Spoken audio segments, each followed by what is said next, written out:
Bonsoir les amis, bonsoir à toutes et à tous, bienvenue sur Terre 2 TV, je suis très content de vous recevoir ce soir. Avec Arnaud, on va parler des grands catholiques, mais on va parler d'eschatologie, et ça pourrait bien nous mener jusqu'à la fin des temps.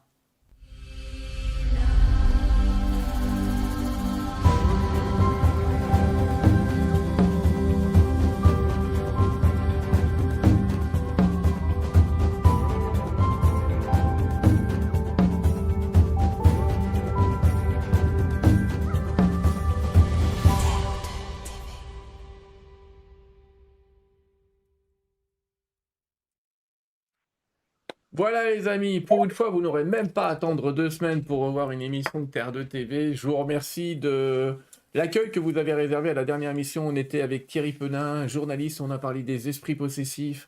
On reparlera encore dans 3 semaines de ce qu'on appelle les parasites dans le chamanisme, qui ressemble un peu à ça, vous verrez.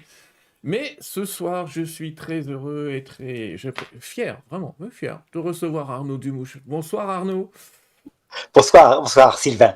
je suis Voilà, très content depuis la de... Belgique, Pardon? Depuis depuis la Belgique et Depuis la voilà. Belgique, voilà, le Québec, la Belgique. Ce soir, on a le monde entier avec nous, en tout cas le monde francophone. Parce que je regardais tout à l'heure, on a Tahiti, on a les îles, on a des Oui. gens à New York, on a des gens partout. C'est ça qui est bien. Et tu rejoins ce monde-là aussi par ta chaîne. Je suis très heureux de te recevoir. Tu fais partie de ces gens dont je peux dire, j'ai passé des heures avec toi sans jamais te parler.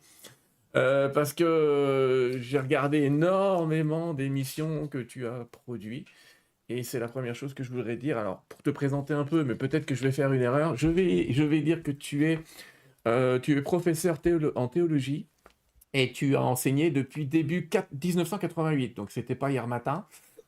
1988, donc philosophie réaliste, d'accord, il y avait ça, et puis il y avait la religion catholique, bien sûr. En 2013, tu as créé une école, on va dire, un institut qui s'appelle l'Institut du Docteur Angélique. Oui, c'est le nom de saint Thomas d'Aquin, hein. C'est pas moi le docteur Angélique, c'est saint Thomas d'Aquin. Ah, donc un des Voilà. grands enseignants, un des docteurs de l'Église. Oui, D'ailleurs, voilà. c'est la Mais première question attention, que hein. j'ai envie de te poser, d'ailleurs. Quand on dit docteur Angélique, qu'est-ce que ça veut dire docteur pour dans le monde catholique? C'est pas un médecin Eh bien, ça généraliste? veut dire que saint Thomas d'Aquin et tous les grands docteurs du Moyen Âge recevaient un titre honorifique après leur doctorat, qui n'était pas du tout ce qu'on fait maintenant. C'était un Mhm. commentaire gigantesque Ouais. des œuvres de Pierre Lombard. Et lui, comme il avait particulièrement développé l'analyse de ce que c'est qu'un ange, de sa psychologie, lui qui n'a pas de corps. Alors on l'a appelé le docteur des anges, le docteur angélique. Il y en a d'autres qui s'appellent le docteur séraphique, c'est Saint Bonaventure, etc. Voilà. Et donc, simplement pour te dire, hein, Saint Thomas d'Aquin a été mon maître, mais ça ne veut pas dire qu'il l'est tout pour tout. Non, non. Mon maître, c'est évidemment l'Église. L'Église. Et donc, quand il se trompe, ça arrive, il vaut mieux rester fidèle à l'Église et au réalisme. Voilà. Oui, on va préciser pour nos amis qui ne te connaissent pas encore que tu n'es pas prêtre, tu es marié, tu as 2 enfants, et c'est un sujet qui, a priori, a dû te passionner assez tôt pour démarrer comme ça. Ah oui, oui, tout à fait. En fait, je suis devenu chrétien à l'âge de 13 ans, par une grâce de la Vierge Marie, hein, vraiment, dans Ah, une église. Alors, je m'étais fait prendre dans un vol d'ailleurs, hein, et tu vois, mais sauf que j'étais solitaire, heureusement. Sinon, actuellement, les jeunes voleurs, ils sont en bande et ils savent qu'ils risquent rien. Mais moi, j'avais peur. Je suis passé dans une église et là, une conversion. Et à partir de là, je n'ai eu plus qu'une idée, c'était me consacrer entièrement à la religion. Donc, j'ai commencé, ça se passe dans les années 78, à ce que je te dis, 78, donc, 78, hein, ouais. absolument. Ouais, j'avais Donc c'est 5 très ans, vieux. hein, Moi, donc... tu avais 5 ans. Moi, je suis extraordinairement vieux en comparaison de vous, hein, Non, mais non, tu n'es pas extraordinairement vieux. On a reçu des gens beaucoup plus extrêmement vieux. ah, ça va Et alors. en tout cas, ça fait plaisir parce que tu as une vraie expérience dans ce domaine pour représenter un petit peu, hop là, les amis, ce que fait Arnaud. Vous le connaissez peut-être, sinon je vous y invite. Vous avez tous les liens sous la vidéo. La chaîne catholique d'Arnaud Dumouche, la chaîne qui a dépassé aussi comme moi les 100 000 abonnés il y a quelques temps. Donc bravo et félicitations parce que c'est quand même du travail pour y arriver. Sur ta chaîne, tu produis très régulièrement des vidéos. Parfois, ça va très très vite. Parfois, on attend une semaine, mais c'est régulier. Tu t'es donné un nombre de vidéos. Tu sais que tu as plus... Enfin, tu sais, oui, tu le sais mieux que moi, mais vous voyez, il y a plus de 5000 vidéos sur le site.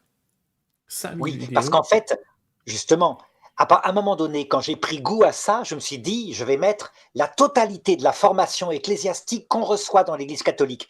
Toute la philosophie réaliste, je ne parle pas des auteurs, hein, c'est pas du tout comme en terminale. Mhm.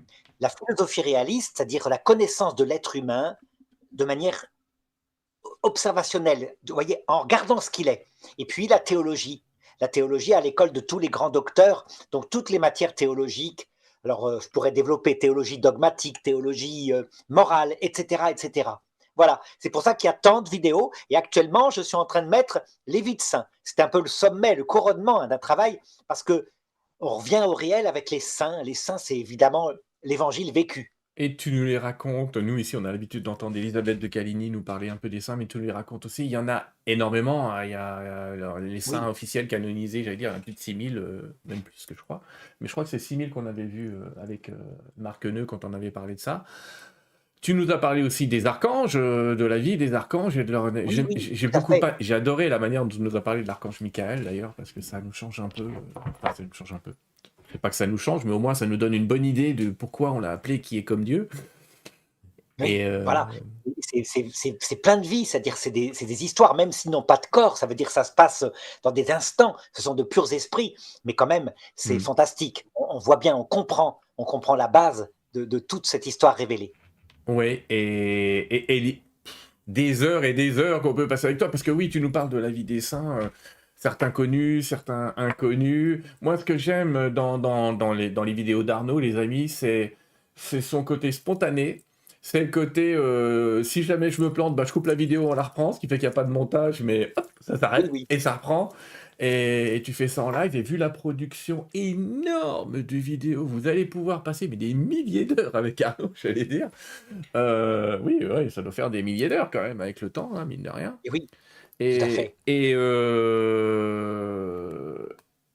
moi, t'as un fil conducteur, j'imagine, pour parler des saints, tu les as pas pris par ordre alphabétique. Non, non, le fil conducteur, c'est vraiment les dates. C'est-à-dire que Mhm. je fais tout le sanctoral, comme on appelle ça, mais uniquement les saints dont on a des renseignements. Et j'en Ouais, fais à peu près 3 par jour, tu vois, et c'est de cette façon-là, mais avec l'aspect théologique, c'est-à-dire des anecdotes et quelques leçons ouais, théologiques en rapport avec leur vie. ouais, Quelquefois, elles sont extrêmement courtes, hein, quand c'est des saints de ouais. l'Antiquité où on a 3, 4 enseignements. Hmm. Quand il n'y a rien, je ne raconte pas. Et Oui, quelquefois, c'est extrêmement long quand c'est des saints du 19e siècle, le siècle des saints, hein, c'est là où il y en a le plus. Et là, on connaît chaque détail, c'est extraordinaire. oui. Des détails pas toujours simples parce que ça termine généralement pas super bien. Et Toujours. Alors là, c'est ce dont tu avais voulu qu'on en parle, hein. Ça veut dire que ça se fait à la lumière, je dirais, ouais, il faut la théologie permet de comprendre la logique de tout ça. Toutes les vies de saints se terminent mal sur terre par une souffrance, des, des, des épreuves, hein, et en fait bien au ciel. Comme le Christ d'ailleurs, la vie du Christ est un peu analogue. on, Et donc pour le comprendre, il y a un principe théologique qui explique tout ça. on va en parler tout à l'heure de ce principe théologique. Je vais continuer à te présenter avec d'autres sites. Arnaud a écrit plein de livres que je vous conseille d'acquérir. Alors, la plupart sont en mode Kindle. Alors, pour ceux qui ne connaissent pas le Kindle, c'est du livre numérique, hein. Vous avez c'est soit sur des tablettes numériques avec plein de bouquins. Là, je vous en montre ma propre tablette. Il y a plus de, je sais pas combien de milliers de bouquins qu'on peut mettre là-dedans. C'est quand même, c'est très intéressant. Il y a une édition qui est marquée M+, ce que signifie, je sais plus. Oui, c'est un éditeur là qui a Hmm. choisi de reprendre, alors à partir des vidéos, et de faire des livres à partir des vidéos avec des gens qui réécrivaient. Pourquoi? Parce qu'à un moment donné, je ne pouvais plus écrire, j'avais plus qu'un œil, j'avais perdu un œil, j'ai eu Hmm. un problème avec un virus. Ben, il a fait ça, et tant mieux. Donc il a mis par exemple la vie des anges, Ouais. Saint-Michel et les autres anges. Il y en a en fait, il y en a 5 dont on connaît les noms.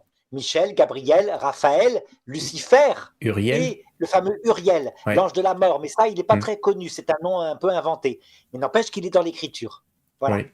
Il y a aussi un livre dédié à Marc Robin. Lui est quand même assez exceptionnel, etc. Vous trouverez, alors je remonte tout ça à l'écran, hein. Les mystères de l'islam, et là on pourrait se dire, mais qu'est-ce qui lui prend de parler de l'islamisme? Mais il y a un rapprochement. Et le livre que je conseille, c'est celui du centre, l'heure de la mort, là, celui qui a un soleil au centre. Hop là. Vraiment. Allez, je À vous le montre partir de avec ma là, petite flèche. on Il en est là. parlera un bout. Tu verras, tout se déduit. Tout se déduit quand on connaît ce qu'on fait sur Terre et pourquoi, là où on va. Ben, c'est comme une flèche, quand tu sais où est la cible, ben, la direction de la flèche devient évidente. Je ne peux être que d'accord. Mon dernier livre s'appelle Pardonner à la mort. Euh, alors attends, on continue. Les amis, je vous redonnerai tous les sites d'Arnaud à la fin, vous inquiétez pas. Mais de toute façon, je vous répète, ils sont en dessous de la vidéo. Évidemment, vous avez docteurangélique.free.fr et je vous conseille d'y aller. Là, vous allez retrouver une somme, je ne peux pas le dire autrement, une somme de liens, effectivement, vidéos dont certains sont, tu m'avais dit, sont uniquement sur ce site et pas en public sur YouTube. Il y en a qui sont en vidéo. Alors en fait, hmm. toute la philosophie est mise en public, mais pour la théologie, je publie au fur et à mesure. Ouais, Donc certaines sont déjà sur Internet, mais non répertoriées. Pourquoi? Parce que sinon, j'étoufferais complètement mon public. ouais, J'en publie 3 par semaine. c'est là. En général, un peu de théologie le mardi, une vie de saint le jeudi et un débat le samedi. Voilà, c'est Ouais. comme ça. Et du coup, il y a des milliers de vidéos qui ne sont pas publiées, mais qui sont accessibles. Et je vous invite d'ailleurs à regarder le dernier débat d'Arnaud qu'il a fait avec Benoît, vous savez, la chaîne Inis, et vous parliez tous les deux du millénarisme, on va dire, et du fait que la fin des temps, le nouveau monde ne sera pas aussi idéal qu'on pourrait l'imaginer, sur Terre en tout cas.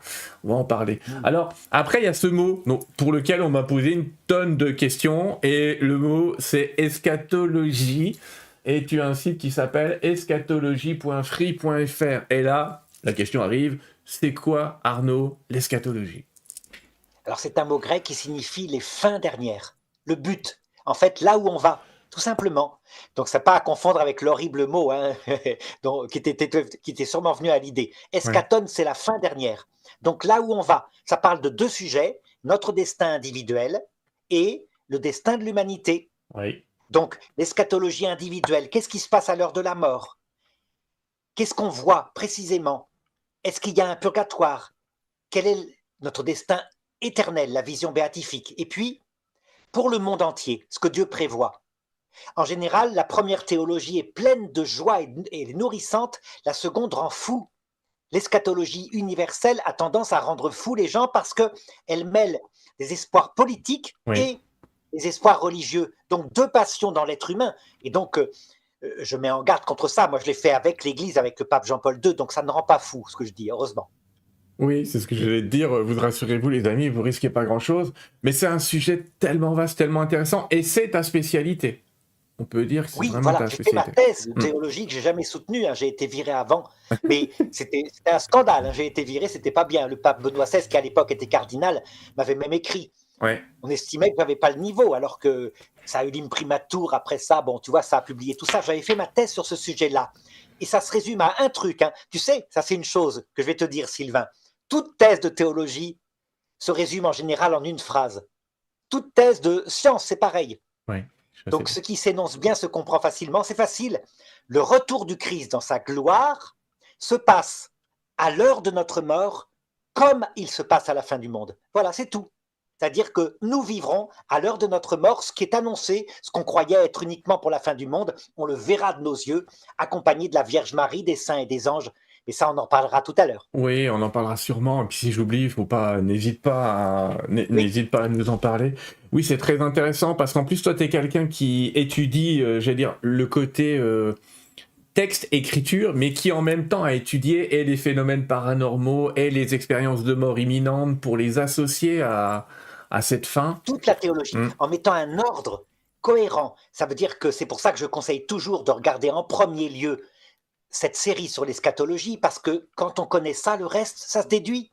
Y compris ce que tu disais tout à l'heure, le fait que les vies de saints se terminent mal, généralement par des épreuves terribles, ainsi que nos vies à nous. Généralement, on finit dans un EHPAD où il y a une infirmière qui nous dit « Eh Pépé, tu manges ton flambi alors qu'on a été ingénieur polytechnicien. » C'est comme ça, hein. Donc ça se termine mal. Les gens, du coup, sont angoissés, s'euthanasient parce qu'ils disent « Je ne veux pas passer par cette angoisse », alors qu'en réalité, c'est l'apprentissage ultime pour aller directement au ciel. On apprend plus quelquefois dans les 15 derniers jours de sa vie que sur toute sa vie, on apprend l'humilité. Ça encore, c'est un principe, on va parler tout à l'heure, sûrement. Alors, on peut en parler maintenant, hein, si tu veux. Il n'y a pas vraiment d'ordre. Ce principe d'humilité, moi, la première fois que j'ai entendu ce mot de kénose, parce que c'est le mot, la kénose, et la kénose, c'était le fait que Dieu s'est rendu homme à travers le Christ, Mais il existe dans les deux sens, ce principe. Est-ce que tu peux nous parler de cette humilité, de la nécessité, j'allais presque dire, d'humilité pour rejoindre ce Tout paradis, à je ne sais pas fait. comment on va l'appeler. Je crois que c'est le principe fondamental de la théologie, à savoir que en Dieu, manifestement, il y a à l'intérieur de sa vie éternelle, trinitaire, une kénose. En fait, ça veut dire que chaque personne de la Trinité met l'autre au-dessus d'elle-même. Le Père dit au Fils, je ne suis que par toi, je ne suis Père que parce que j'ai toi. Et le Fils dit au Père, je ne suis que ta connaissance. Tout ce que je connais, je le connais par toi. On voit bien dans l'Écriture. Hmm. Donc, en réalité, les personnes qui sont absolument identiques, passent leur temps à mettre l'autre au-dessus d'elles-mêmes. Ça s'appelle une kénose, ça veut dire que c'est pas normal. C'est un terme grec qui signifie une sorte d'anéantissement. Puisque les personnes sont absolument égales, elles ne devraient pas mettre l'autre au-dessus d'elles-mêmes. Et elles le font quand même. La clé pour comprendre notre vie sur Terre, c'est ça. Ça veut dire que pour voir un tel Dieu, c'est le but, c'est la vie éternelle. On ne peut pas le voir sans être soi-même mort à soi-même. On ne supporterait pas. Je vais te donner une analogie, Sylvain. Imagine que tu tombes amoureux d'une jeune femme merveilleuse, très belle. Puis toi, tu es normal. T'es un jeune cochon. Ça veut dire que tu aimerais bien la tripoter un peu. Et puis tout Ah. d'un coup, tu as une malédiction, tu vois son âme. Et elle est immaculée, elle est limpide. Elle ne pense qu'à toi. Elle n'a jamais eu qu'une pensée mauvaise. Franchement, Hmm. le jeune cochon que tu étais fuirait, n'est-ce pas? Parce qu'il dirait, moi, je peux pas. Tu es trop pur. Je suis un. Non, non, j'ai des pensées mauvaises. Ben, c'est pareil, on ne peut pas voir Dieu sans mourir à soi-même. C'est la kénose qui est nécessaire et donc l'explication de notre vie terrestre, c'est tout ce qu'on disait, le fait qu'on passe par des mauvais moments, on est en apprentissage. La Terre est un purgatoire, une Oui, première étape de notre purgatoire. fort probablement, ouais.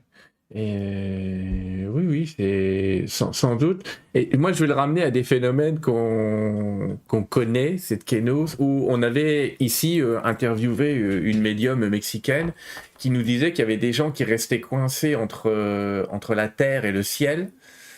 Alors, est-ce qu'on peut appeler cette zone le purgatoire? Je ne sais pas, c'est toi qui vas nous le dire. Et ces gens restaient coincés parce qu'ils étaient trop attachés à la terre, parce qu'ils étaient trop attachés à leurs biens, trop attachés parfois à leur entreprise, trop attachés à des gens. Et cet attachement nous empêcherait d'atteindre la lumière absolue.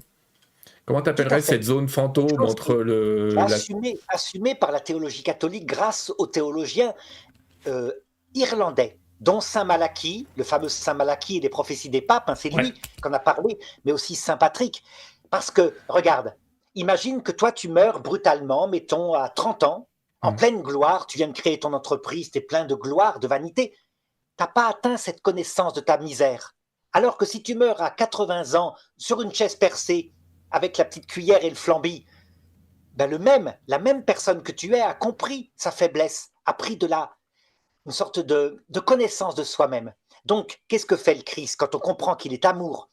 Il va permettre à la personne de 30 ans qui n'est pas prête de rester entre ce monde et l'autre, dans une deuxième étape du purgatoire qu'on appelle le deuxième ciel, qui n'est pas normal, mais qu'on appelait aussi dans la Bible Sheol ou alors l'Hadès. Et là, elle erre, elle est malheureuse, puis elle appelle au bout d'un certain temps et elle apprend la kénose. Ça s'appelle la mort. C'est le passage de la mort Mm. qui peut se transformer en séjour. Mais c'est rare. Pour toi, Sylvain, ça t'arrivera pas. Normalement, quand tu mourras, tu es prêt, tu as été affiné, tu verras le Christ qui vient tout de suite te chercher. Ah. C'est le troisième ciel Ouais, dont parle Saint Paul, le troisième purgatoire, la vision merveilleuse du Christ. d'accord. Alors, par contre, tu vois, moi, l'Hadès, dans ma perception, je croyais que c'était l'enfer. Non, l'Hadès, c'est tous les enfers, c'est-à-dire tous les lieux inférieurs au paradis. D'accord. C'est ça que ça veut dire, Donc on y est au sens aussi dans originel. ce monde Hein. inférieur on y est aussi dans ce monde inférieur au paradis quelque On part. est dans un enfer. Hmm. La terre est un lieu inférieur. Et parmi les enfers, il y a l'enfer des damnés. Des gens qui, face au Christ, dans le troisième ciel, se rendent compte que c'est une histoire d'humilité, d'amour, qui Ouais. peuvent se convertir, mais qui disent j'en ai rien à faire, moi. Moi, je reste moi-même, je suis le fureur de ma propre vie, je veux rester le guide de ma propre vie. Et Ouais. qui voient qu'il y a possibilité de suivre un ange révolté, magnifique, très beau, qui propose un paradis alternatif où on est le maître de sa vie. On choisit soi-même le bien et le mal.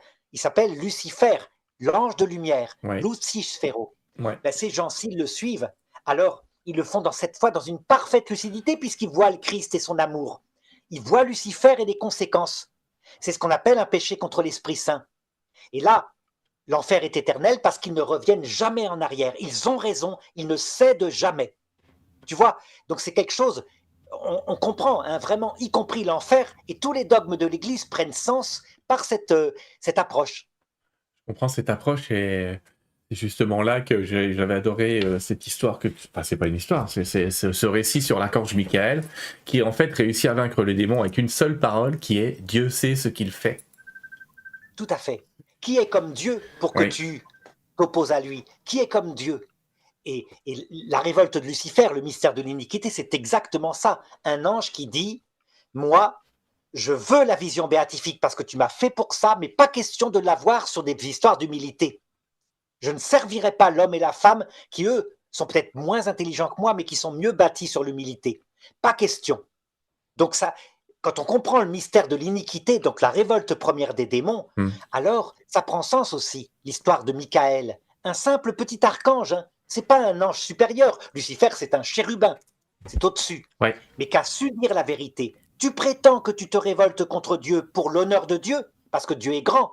C'est pas vrai. Tu te révoltes parce que tu veux ta place de premier. Ouais. Qui est comme Dieu pour que tu lui prétendes lui dicter sa loi? Et qui est comme Dieu, c'est Michael. Voilà. On lui a prêté ce nom. J'ai tellement de questions que je pourrais te poser. Je suis pas sûr qu'en une émission on va y arriver.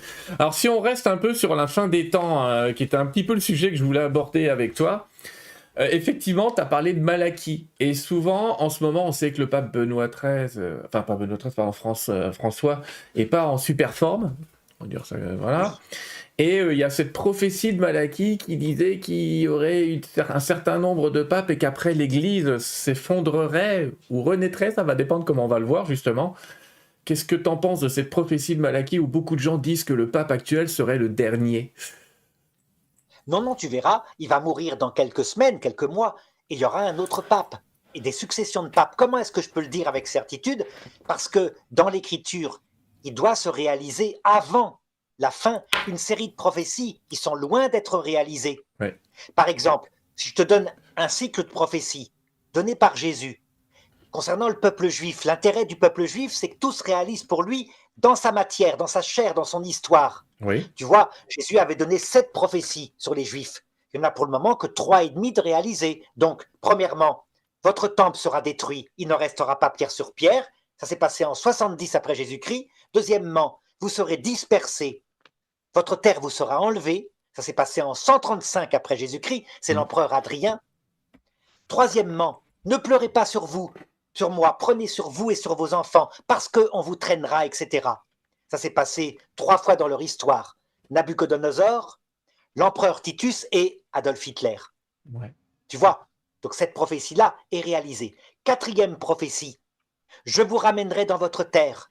Votre terre vous sera enlevée, puis elle vous sera rendue. 1948. Ouais. Et Jésus continue en disant, et Jérusalem sera foulée par les nations étrangères jusqu'à ce que soit terminé le temps des nations. Le pape Jean-Paul II explique en disant, Jérusalem appartiendra de nouveau aux Juifs un jour où les nations organisées comme France, Belgique, etc., Canada, disparaîtront au profit d'un gouvernement mondial. Donc ça, c'est pas réalisé. Ah, donc t'es en train de nous dire qu'il y aurait une annonce d'un gouvernement mondial. Gouvernement mondial, on en est loin. Hein. Pour le moment, c'est plutôt le retour des nations qu'on voit venir, hein, exact. avec vraiment la Chine, etc. Enfin, on en parle tous les jours. Mais c'est vrai, c'est un espoir et au cours des générations, ça se réalise et un jour, ça viendra. Peut-être la génération suivante le fera. Donc cette prophétie de Malachie serait fausse? Elle n'est pas entièrement fausse, elle est étonnante sur certains détails. On dirait que c'est incroyable, ça marche, mais sur d'autres, sur 90% des papes, c'est complètement tiré par les cheveux. Tu vois, par exemple, si Sylvain, je dis, toi, tu es l'homme à la rose bleue. Je suis sûr que dans la pièce là, je trouve une rose bleue, quelque chose qui va marcher. Presque. Tu vois? Il y a une rouge là près de C'est pas fait Thérèse. exprès. Hein? Voilà. Oui. On peut dire métaphoriquement que l'image de la Sainte Vierge, c'est un peu la rose bleue parce que la Vierge Marie est bleue et donc voilà, etc. Tu vois, beaucoup sont comme ça. Mais il y en a certaines qui sont impressionnantes, comme par exemple le pape Jean-Paul II, qui s'appelle la, des laboré solis, Mm. le travail du soleil. Et c'est vrai que c'est le grand pape du XXe siècle. Le pape, par exemple, de la guerre 14, De religio depopulata, la religion sera dépeuplée. C'est le pape Benoît XV, Benoît XV, ça marche très très fortement. Le pape qui a été enlevé par Napoléon, tu te rappelles, le pape Pie VII, Ouais. il s'appelle Il sera ravi par l'aigle.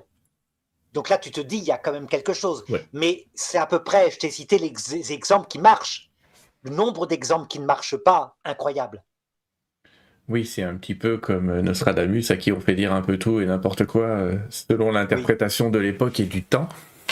Et c'est toujours un petit voilà. peu particulier. Et pourtant, là, des prophéties, par contre, sur la fin des temps, il y en a un paquet dans le monde catholique. Il y a un paquet de Oui, saints, il mais y a un ça, c'est à paquet chaque même période. d'apparitions de la Vierge qui nous annoncent des choses plus ou moins particulières. En fait, quand tu connais l'histoire de l'Église, quand tu finis par vraiment l'avoir racontée, tu t'aperçois que depuis que le Christ est monté au ciel, chaque année, quelqu'un annonçait la fin du monde, mais depuis 2000 ans.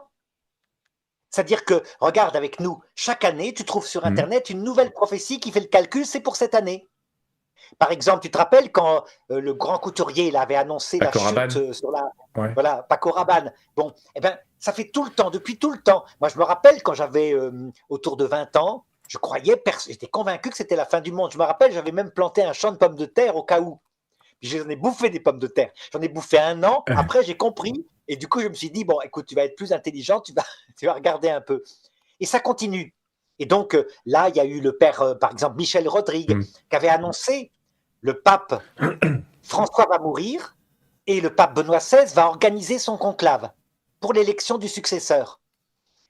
Tu vois, des tas de choses comme ça. Ça va pas Alors, pouvoir il a arriver, été ouais. suivi aussi. Il a annoncé que le Covid, c'était un tiers de l'humanité allait être exterminée, soit par le virus, soit par le vaccin. On voit bien, le vaccin, il n'a pas trop marché, hein, visiblement, mais il n'a Ouais, pas exterminé quand même un tiers de l'humanité. non. Tu sais que paradoxalement, j'avais reçu des choses qui allaient dans ce sens-là aussi parfois. Bon, peu importe, on va espérer qu'il n'y a pas de dégâts successifs.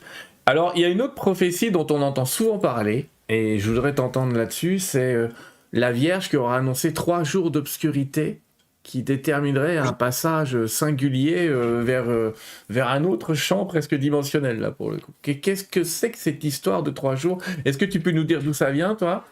Parce que moi, j'ai pas Alors réussi à d'abord, retrouver vraiment l'origine. ça vient de Jésus. C'est Ouais. dans l'Évangile. Le Fils de l'homme restera 3 jours dans les ténèbres, dans la mort, puis il ressuscitera. Quant à vous, vous n'aurez pas de signe, si ce n'est le signe de Jonas. De même que Jonas est resté 3 jours dans le passage de la mort, dans le poisson, et puis a été mis sur la berge, de même pour vous. Donc je vais te donner le sens de ça. Quand Ouais. la Vierge annonce 3 jours de ténèbres, comme le Christ, les sens sont évidemment profonds. Premier sens individuel. Un jour, Sylvain, tu vas mourir et tu passeras 3 jours dans le passage de la mort. Pas Ouais. plus. 3 jours symboliques. Hein. C'est ce que d'ailleurs les orthodoxes disent. On veille les morts 3 jours. Ouais. Et moi, pareil. Donc on y passe. C'est le fameux deuxième purgatoire. Sauf que pour toi et pour moi, normalement, il ne durera pas 40 ans. Parce qu'on est un peu préparé. Donc on appellera le Christ et il viendra à notre aide. Premier sens. D'accord? Deuxième sens. Regarde les générations. Par exemple, la génération actuelle, celle de mai 68, qui arrive en fin de vie. Au Canada, tu as remarqué, et en Europe, en Belgique, elle n'a plus qu'une idée, se voter une loi sur l'euthanasie. Pourquoi? Pour pas vivre l'angoisse, parce qu'elle a envoyé balader la religion, elle a plus d'espérance après la mort. Eh Mhm. bien, elle est en train de vivre ces 3 jours de ténèbres qu'elle n'aime pas. 3 jours symboliques, c'est-à-dire l'âge du troisième âge, l'âge de la vieillesse, qu'elle n'a pas préparé, puisqu'elle n'a pensé qu'à l'hédonisme sur Terre, avec beaucoup d'avortements, et maintenant elle se retrouve à payer les conséquences. Voilà le deuxième sens. Troisième sens, au niveau de la fin du monde en général, c'est pareil. À la fin du monde viendra, pendant un certain temps, un dernier antéchrist, avant le retour du Christ. Ça, c'est le débat qu'on a eu avec Benoît. Oui. Benoît disait, mais non, ça se terminera par l'évangélisation totale du monde. Je lui répondais, non, le catéchisme de l'Église catholique le dit bien. Ça se termine d'abord par la venue de l'antéchrist, qui crée un monde merveilleux sur Terre, matériellement, en ce sens qu'il n'y aura plus de maladies, il n'y aura plus de vieillesse, etc. Et là, c'est Mais pareil, on a le plus horrible, Ouais, pardon. hein, Non, non, je te laisse c'est le continuer. plus horrible des enfers, parce que tu n'as plus l'espérance de la vie après la mort. Il l'a éradiquée au profit, c'est le dernier antéchrist, au profit d'une certitude que la vie après la mort, elle est donnée à l'homme debout, l'homme qui se comporte en choisissant le bien et le mal. Et alors, le vrai Dieu arrive et vient le chercher pour une vie éternelle dans l'autre monde. Cet dernier antéchrist, c'est Lucifer. L'Église le dit, le mystère de l'iniquité dont on parlait tout à l'heure avec l'ange sera révélé à la terre, à la fin du monde. Et tu vois bien que ce n'est pas notre époque. Notre époque, c'est plutôt l'humanisme athée. Il n'y a pas de vie après la mort, il n'y a pas de diable, il n'y a pas de Dieu, il n'y a rien. Donc c'est une étape.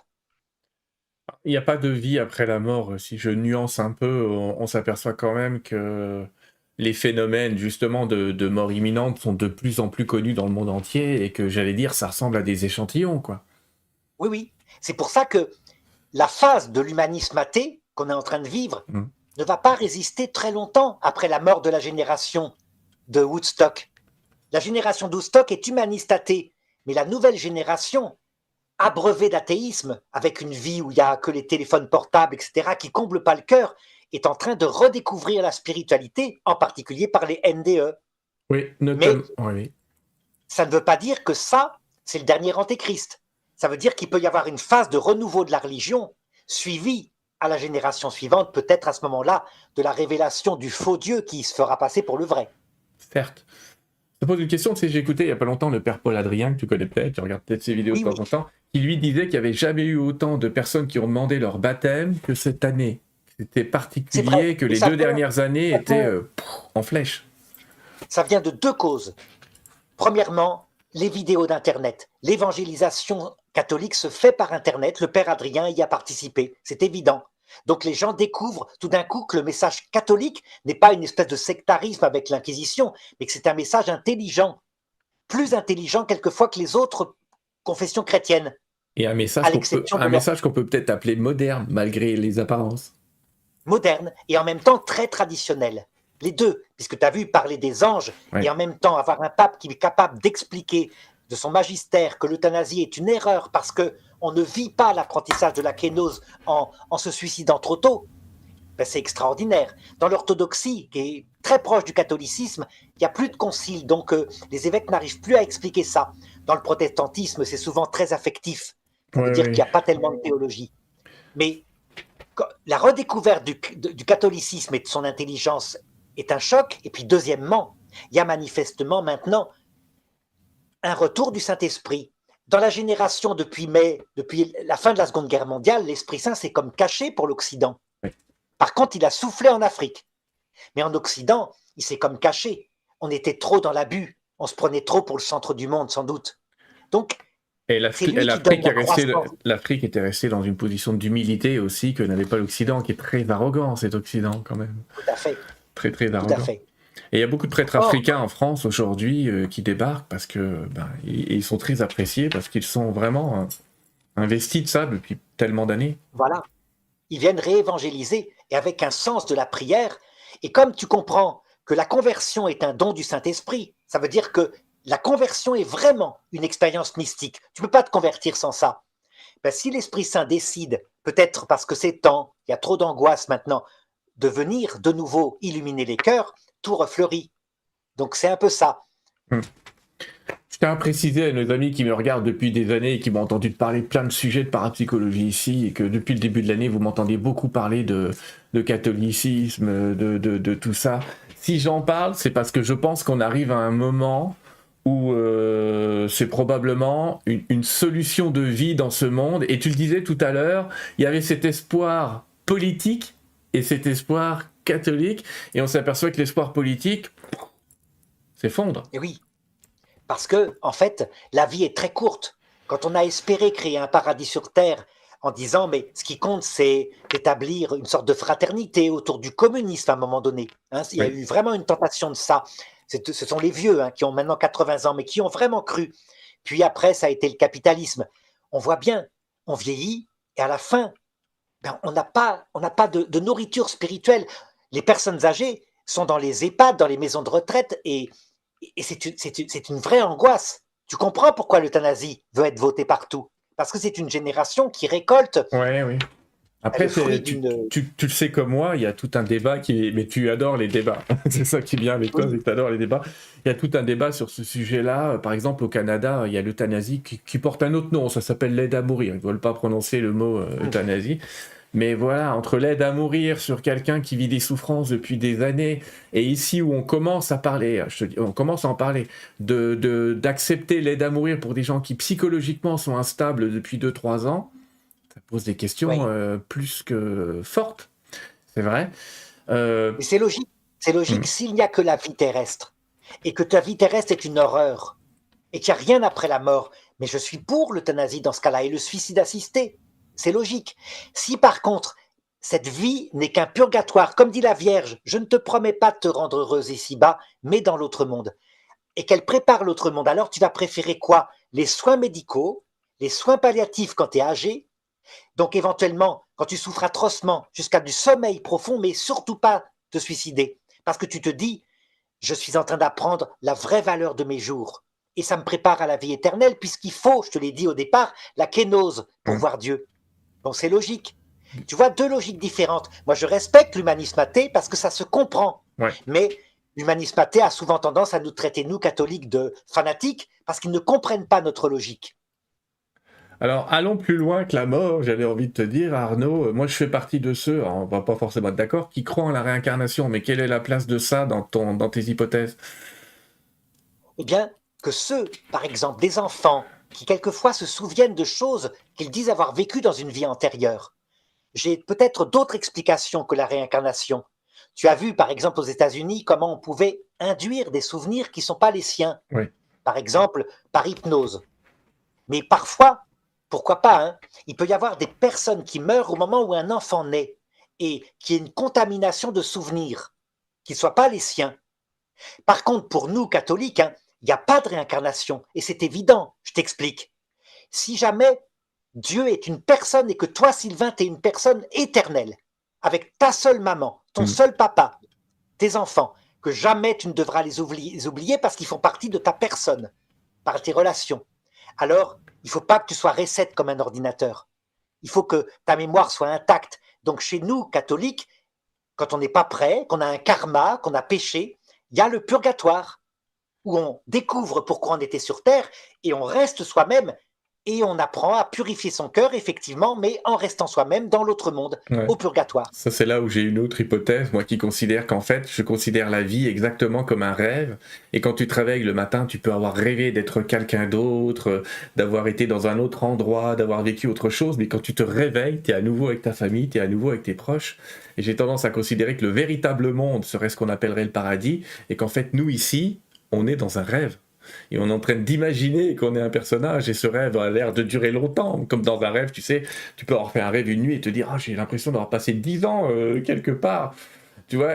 Et Oui, je alors? comprends. Et si c'était un rêve et si l'autre était un réveil? Je comprends, mais ce qui serait utile, alors logiquement, ça serait que tu te souviennes un peu des erreurs que tu as faites dans ta vie antérieure pour ne pas les reproduire. Et si on s'en Et tu vois souvenait, en tes fait? recettes. Et si on Ça veut s'en dire que si tu souvenait? as eu 30 fois une maman, Sylvain, Hmm. ben, tu t'en souviens pas. Peut-être que tu dis, tu t'en souviendras quand tu repasseras dans l'autre monde. Peut-être. Mais en attendant, tu t'en souviens pas. Donc il y a quelque chose qui est au niveau. C'est pour ça que c'est un autre monde. Le monde de la Hmm. réincarnation, c'est le monde où l'être humain n'est pas une personne, mais s'illusionne être une personne. C'est le monde du bouddhisme, Ouais? où nous sommes en fait. Tu te rappelles quand ils font des œuvres d'art toute une vie en Oui, oui, sable, oui. Ouais. à Et la il fin de la vie, ils l'efface. ouvrent la porte, ils font un courant d'air. Ben, c'est ça, le bouddhisme. Alors que le christianisme, c'est l'inverse, c'est la permanence de nos personnes et la permanence de Dieu. Allez, aujourd'hui, nous sommes dans la vision christianique, même si vous voyez qu'il y a Ganesh là-haut, il y a des petits indices Oui. bouddhistes un peu dans le décor. Euh, L'autre question qu'on peut se poser, c'est la fin des temps, elle est marquée par quel indice? C'est une question qu'on te pose de temps en temps, c'est qu'est-ce qui va nous dire qu'on est arrivé à ce qu'on appellerait la fin des temps vraiment cette fois? Alors, comme je t'ai dit, il y a trois sens dans la fin des temps. Oui, D'abord le sens individuel, puis pour chaque génération, puis pour le monde entier. Donc regarde, pour toi d'abord, tu vas comprendre. Tu as oui. dans ta vie une série de temps. Ton enfance, ton adolescence, l'âge adulte où tu fais ta carrière, puis vient le dernier temps. Non, le dernier temps, c'est le quatrième âge. L'avant-dernier temps, c'est le troisième âge. T'as vu? Moi, je suis dans le troisième âge hein, déjà. J'ai 60 ans. Mais C'est non, la mais non. fin. Le quatrième âge, c'est quand tu es sur ta chaise percée. D'accord. Comme disait De Gaulle, hein, je La... rappelle un jour, on lui fait remarquer que sa braguette était ouverte. Il dit ah mon Dieu. Il la ferme et il dit bah, ça, c'est le premier signe. Ah, c'est quoi le second signe? C'est quand on oublie de l'ouvrir. Ouais. Tu vois, le C'est quatrième âge, de c'est le Gaulle, dernier des il temps. disait la vieillesse est un naufrage. Oui, elle est un naufrage sur terre, Mm. mais en réalité, au niveau chrétien, elle est donc la préparation, la dernière planche de survie où Mm. toutes nos vanités sont mises devant nous. Et l'ingénieur polytechnicien se retrouve en hôpital de gériatrie comme l'ouvrier. C'est incroyable, mais c'est comme ça. Et donc tu apprends, et donc on voit bien que pour nous deux, le signe des temps, tu me demandais quel était le signe des temps, c'est par exemple si tu commences à avoir des problèmes de prostate ou un rhumatisme au genou. Voilà, c'est le signe que ça y est, il faut te préparer. La prochaine étape sera eh bien, la retraite. Et la retraite, c'est quoi? C'est le troisième âge, puis le quatrième âge. Bah, pour le genou, ça commence, hein. Je vais attendre un peu. C'est un signe des temps. Et alors, comment se termine le quatrième âge? Par l'apparition, un jour, tu seras dans ton lit, tu dormiras, tu seras très vieux, et tout d'un coup, tu entends un bruit, tu te lèves, tu sors de ton lit, tu reviens dans ton lit, il y a quelqu'un dedans. Tu es sorti de ton corps, ça y est. Et alors une lumière apparaîtra, c'est le Christ accompagné de la Vierge Marie, des saints et des anges qui viendront te chercher. Voilà, ça se passe comme ça. Mais tu auras eu des annonces, des annonces qui sont par des signes, sauf que tu peux mourir d'un accident. Dans ce cas-là, la mort vient comme un voleur. Voilà pour le premier sens. Deuxième sens, la fin des générations. Regarde la génération mai 68. Elle est en train de perdre son pouvoir. Avec l'élection de Trump, par exemple, c'est tout mai 68 qui s'écroule pour rebasculer comme un balancier vers un retour à l'ordre, à la patrie. Alors que le monde de mai 68 avait pensé la liberté et le mondialisme. Tu vois, le signe des temps, c'est qu'elle perd tout ce qu'elle a construit. Et tu verras qu'à chaque génération, au bout de 50 ans, c'est à peu près pareil. Un cycle se termine et la génération voit tout ce qu'elle a construit s'écrouler. C'est un signe des temps pour les générations. La génération de 14, son signe, ça a été de mai 68. Ouais. Tu vois, 1918, 1968, il y a 50 ans, et tu avais, moi je me rappelle, j'étais tout petit, mon père un jour vient au monument aux morts avec le drapeau, il avait été combattant de la guerre d'Algérie.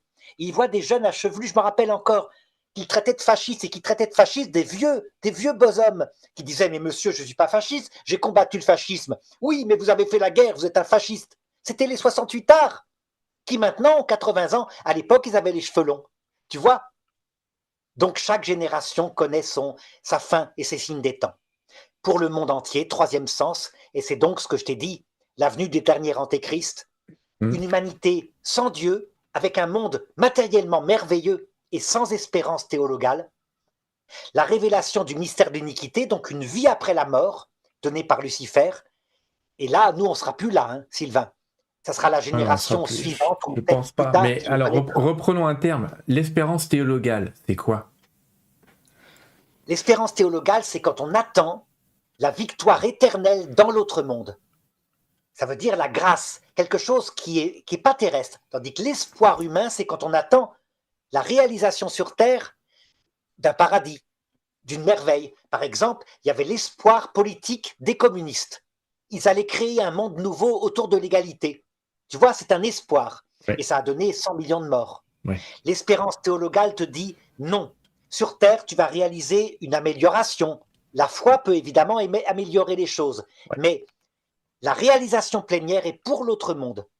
Ça veut dire que c'est dans la vie éternelle, dans l'autre monde, que tout ce qu'on désire, à savoir un amour qui jamais s'éteindra, une connaissance plénière de Dieu, une lumière totale qui éclairera notre esprit, se réalisera. Sur Terre, non. Tu peux avoir simplement quelque chose d'obscur, par exemple, à travers l'Eucharistie ou la prière. Mais Dieu, pour le moment, se cache. Oui. À l'heure de ta mort, il t'apparaîtra. Et donc, ton espérance théologale, si toi, tu as quel âge, Sylvain, maintenant? Tu approches, à mon avis, les 50 ans quand même. Hein, oh tu as l'air ouais, vieux, oui, toi c'est un aussi. peu dépassé, j'ai 52. Ah oui, c'est fini. C'est la fin. Donc, en gros, dans 40 ans, tu auras vu le retour du Christ. Voilà l'espérance théologale. Alors que si tu ne vis que d'espoir humain, tu vas paniquer en disant, mon Dieu, 52 ans, ça y est, c'est fini. J'ai plus qu'à attendre quoi, les années que j'aimerais pas. Ceux qui vivent d'espoir vieillissent, et ceux qui vivent d'espérance, plus tu t'approcheras de 92 ans, plus tu seras jeune, parce que tu sauras qu'il vient bientôt te chercher. Oui. Ce qui pose une autre question, qui est d'où viennent les âmes? On est de plus en plus sur la Terre. D'où viennent ces nouvelles âmes? D'où viennent ces apprentis? Alors là, je te donne aussi la réponse catholique, hein, parce que c'est pas la même On chose que la s'entend ce réponse. soir, les amis, on est dans la réponse catholique. Parce que je vois Ah je vois oui, les gens dans le chat qui disent oh là là, mais on est bien dans la version catholique. Hein. C'est une chaîne ah catholique, oui, Arnaud. c'est clair, On aura peut-être une clair, autre parce que émission avec une référence bouddhiste ou une référence soufique, mais ce soir, c'est catholique.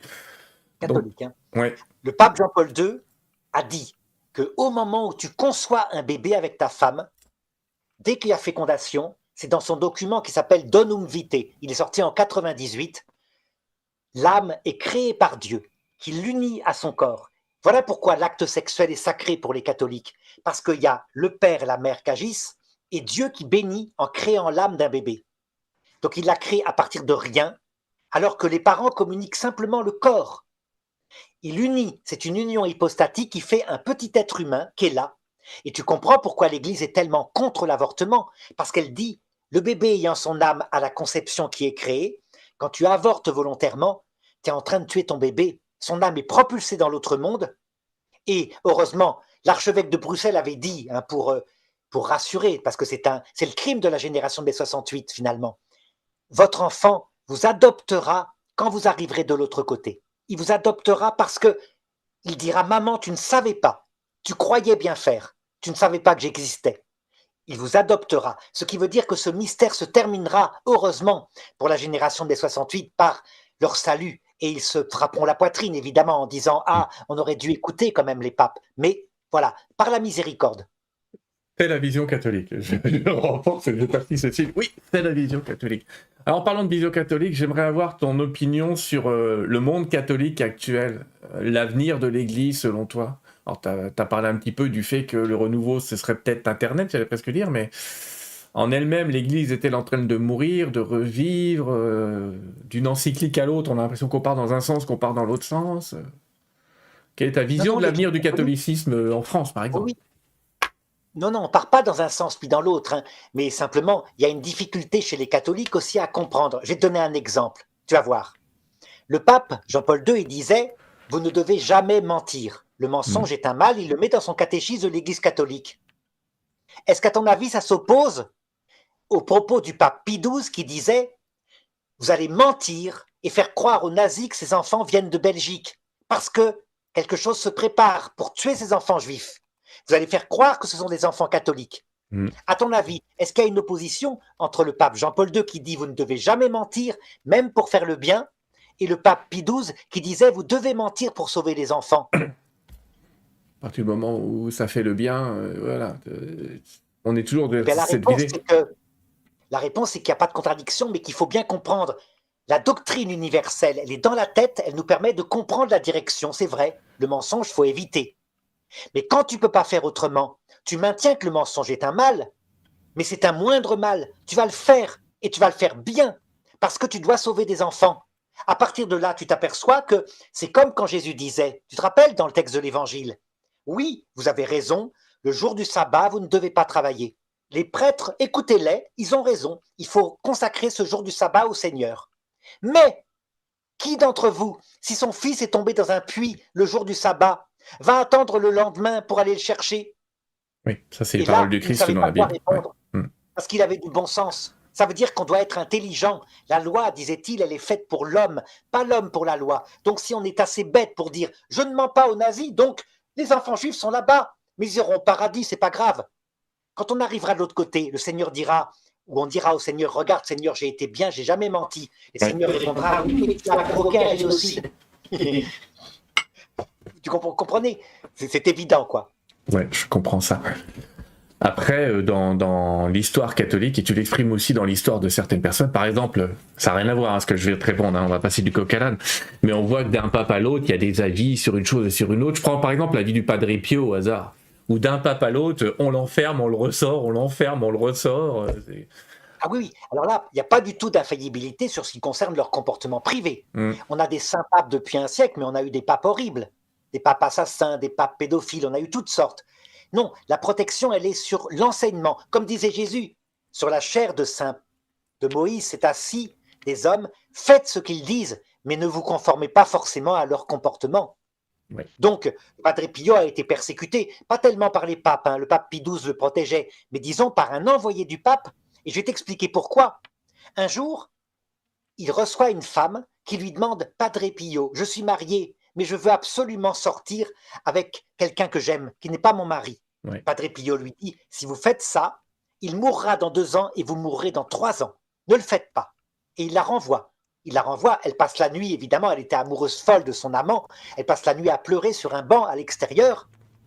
Le lendemain, en colère, elle va revoir Padre Pio au confessionnal et lui dit: vous m'avez abandonné toute la nuit. Padre Pio lui répond: pas du tout. J'étais assis à côté de vous toute la nuit sur le banc et je vous protégeais pendant que vous pleuriez. Elle a été tellement bouleversée qu'elle a changé de vie. Et lui, après, il est devenu son père spirituel. Un jour, dans une église, une femme qui faisait le ménage voit Padre Pio, qui la consolait. Elle avait du mal à quitter son amant, hein, et pourtant elle l'a fait, et qui l'avait pris par les épaules. Du coup, elle est allée raconter partout: c'est sa maîtresse. C'est évident, c'est sa maîtresse. Et le bruit s'est répandu, est arrivé au Vatican, où un évêque s'est emparé de ce bruit et a décidé de démontrer qu'il était un menteur, qu'il avait une maîtresse. Il a été, dit-on, jusqu'à mettre un micro dans son confessionnal, ce qui est une faute grave. Cet homme-là, évidemment, a agi, hein, je dirais, complètement mu par sa haine et sa jalousie par rapport à Padre Pio. Évidemment, il n'a jamais pu démontrer qu'il mentait, hein, c'était évident, il n'avait pas d'amant, le Padre Pio. Non, pas trop. C'était quand même. Alors, ça pose une autre question, mais je sais que je peux t'envoyer dans toutes ces questions sans problème. Bah, d'où viennent les pouvoirs enfin, les pouvoirs, je mets des guillemets, de ces saints, Alors, on sait que le Padre Pio, le premier qui lui disait guérissez-moi, et il les envoyait à coups de pied au cul en leur disant vous êtes gentils, mais c'est pas moi qui vous guéris, c'est Jésus, c'est Dieu, c'est pas moi. On sait que le curé d'Ars disait c'est Sainte Philomène, mais on se dit qu'est-ce qui crée la transcendance chez ces êtres-là? En réalité, quand on se conforme au Christ, qu'on se fait tout petit, donc dans une kénose, au début c'est une humilité, hein, la kénose c'est plus que ça, il faut avoir souffert pour comprendre qu'on n'est pas grand-chose, mais dans l'humilité et dans l'amour de Dieu et l'amour du prochain, à un moment donné, quoi qu'on demande au Seigneur, il nous exauce, mais il nous exauce à 100% le jour où on est complètement, totalement dans l'humilité, parce que je t'ai dit déjà, hein, pour aller au paradis, il faut ce cœur tout humble. Donc quand le Seigneur rencontre quelqu'un qui s'est conformé ainsi, volontairement, ou peut-être parce qu'il a beaucoup souffert, à ce qu'il demande, alors, dès que la personne le prie, il l'exauce. Mais ça ne marche pas toujours sur la terre. Par contre, au ciel, ça marchera tout le temps. Ça veut dire qu'au ciel, Sylvain, quand tu seras dans la vision béatifique, tu seras le roi du cœur de Dieu. Par exemple, si ton petit-fils est sur terre et tu vois qu'il fait des bêtises, tu n'auras même pas besoin de demander à Dieu pour savoir s'il faut lui envoyer une épreuve ou au contraire une joie. Il te fera que ta volonté. Pourquoi? Parce que tu ne feras que sa volonté. Et donc, du haut du ciel, tu diras: je ne veux pas lui apparaître, je préfère le laisser sur terre, il est en train d'apprendre. Et tu feras vraiment ce qu'il faut. Donc, résultat, on dit que la Vierge Marie, elle est la reine du cœur de Dieu, qu'elle a été couronnée reine au ciel parce qu'elle est la plus petite et tout ce qu'elle demande, elle l'obtient instantanément. Instantanément. La reine du ciel. Allez, partons sur cette reine du ciel, partons sur Marie. Merci encore de ta réponse. Selon toi, dans le monde catholique, on le sait déjà, mais pourquoi le troisième secret de Fatima n'a pas encore entièrement été révélé? Je crois qu'il a été entièrement révélé. Et je t'assure, hein, moi je fais confiance à Jean-Paul II, c'est pas son style. Mais effectivement, sur Internet, avant même, je me rappelle dans les années 80, il y avait des messages, des secrets de Fatima qui étaient publiés sans arrêt, et en particulier par des milieux qu'on appelait sédévacantistes, c'est-à-dire des milieux qui disaient depuis le pape Pie XII, il n'y a plus de vrai pape. Donc le pape Jean-Paul II est un menteur. On a même été jusqu'à dire qu'avec les services secrets du Vatican, il avait fait enlever Lucie de Fatima, qu'elle avait été remplacée par une autre femme. D'ailleurs, elle montre les photos quand elle était jeune, quand elle est vieille, en disant c'est pas la même femme. Et donc, t'imagines le pape Jean-Paul II avec des services secrets et un barbouze. C'est ce qui sort un peu dans, tu te rappelles, de Da Vinci Code, c'est un peu ça. Ouais. Voilà. La réalité, c'est que ce secret de Fatima, le troisième, est absolument fantastique. Mais on ne comprend pas son sens. Parce qu'en fait, il fait référence à une grande prophétie de l'écriture. Tu te rappelles, je le raconte. Ouais, je te laisse à l'écran pour que tu nous refasses un tout petit cours sur le secret de Fatima, le troisième. Donc voilà, le troisième secret de Fatima, Lucie dit: j'ai vu un homme en blanc qui marchait et qui était en train de monter une colline. Il était suivi par des cardinaux et des évêques et des prêtres et des laïcs. Et tout d'un coup, j'ai vu au sommet de la colline, il y avait une croix qui ressemblait un peu à un poteau en écorce rugueuse. Et des gens se sont précipités sur l'homme en blanc, j'ai compris que c'était le pape, et se sont mis à tirer sur lui avec des fusils, avec des arcs, et il est mort. Et j'ai vu un ange qui récoltait son sang dans un calice de cristal et qu'il portait au ciel, et ma vision s'est arrêtée. Et donc, le secret a été publié, il y avait quelque chose. Et donc, le cardinal Ratzinger, à l'époque, dit ben, probablement c'est l'attentat contre Jean-Paul II. Mm. Mais tu vois bien, ça ne correspond pas. L'attentat contre Jean-Paul II, c'était contre lui personnellement. Quand tu lis maintenant le catéchisme de l'Église catholique au numéro 675, tu t'aperçois que tout est raconté. Le catéchisme dit l'Église visible connaîtra le même chemin que le Christ. Ça veut dire que l'Église visible ne se terminera pas par une victoire sur la terre, mais par une vraie épreuve finale. Elle suivra le Christ dans sa passion. Elle mourra, elle disparaîtra, et alors, voilà comment le Christ se révélera et introduira le monde dans l'éternité. Donc tu vois, on est tout à fait différent que dans la vision qui actuellement sort sur Internet, où on nous annonce, au contraire, une victoire grandiose de l'Église, avec une évangélisation et tout le monde qui devient catholique. Oui, il y aura peut-être un renouveau, mais à la fin, c'est la victoire apparente de l'Antéchrist, comme ça s'est passé à la croix. Tu comprends maintenant pourquoi les apparitions de la Vierge. Tu as remarqué qu'à la croix, il n'y avait qu'une seule personne qui a cru jusqu'au bout, c'est la Vierge Marie. Donc il savait qu'au moment où tout semblait perdu, tout était en train d'être gagné. Eh bien, sans doute qu'elle est en train de préparer une petite église fidèle, priante, qui sera présente invisiblement pour l'épreuve finale de l'église, qui arrivera je ne sais pas quand. Mais ça vient, au cours des siècles, tu vois l'église qui diminue, qui se fragilise. Et on devine que ça mettra peut-être 3-4 générations, hein, mais à un moment donné, ça finira par arriver. Mon avis, pas de notre vivant. Hein. L'Église est très très forte en Afrique, en, en Chine, etc. Donc, il y a un renouveau aussi en Europe. Oui, c'est ce que j'allais dire. Il y a beaucoup de gens qui prêchent pour un renouveau, une sorte de nouveau catholicisme. Il y a même des, comme tu dis, des CD-vacantistes qui ont créé des églises parallèles, l'église du Nouveau Monde ou des choses comme ça. Alors eux, ils sont justement, les vacantistes, ce qui les caractérise, c'est qu'ils sont dans l'espoir. Ils disent, pas du tout. L'Église va triompher comme elle a triomphé au XVIe siècle. Les papes, de nouveau, pourront dominer les empereurs. Et voilà, c'est la royauté sociale du Christ sur la terre. Voilà ce que nous attendons. Donc ils vivent d'espoir. Et moi, je t'ai raconté l'espérance, c'est-à-dire une victoire qui n'est pas sur terre, mais qui est éternelle. Puisqu'évidemment, hein, le Christ, il est vainqueur. Quant à l'heure de la mort ou à la fin du monde, il revient. Ben, ce monde créé par l'Antéchrist, il file comme, il disparaît comme du sucre sous l'eau. Hein. C'est formidable de te voir passionné par ça, à force d'étudier les textes dans tous les sens et tous ces docteurs. Quels sont ceux qui t'ont peut-être le plus influencé dans ces docteurs théologiens? Bah, tu m'avais parlé de Thomas d'Aquin, mais à part saint Thomas Oui. d'Aquin. Alors, comme maître, moi j'ai eu à la base le père Marie-Dominique Philippe. Tu sais, il y a eu tout un scandale, on l'a accusé d'abus sexuels, mais c'est mon maître en philosophie. C'est lui qui m'a appris à regarder le réel, simplement ne pas lire des bouquins, mais d'abord le réel. Et on observe, on connaît l'homme en l'observant. Donc il a été après jeté aux orties, mais moi je le défends en disant, mais quand même, son enseignement, c'est formidable. Et il m'a appris à découvrir saint Thomas d'Aquin. Mais saint Thomas d'Aquin, je me suis aperçu que c'était dangereux, c'est très sec, c'est un scientifique, hein, très, très rigoureux.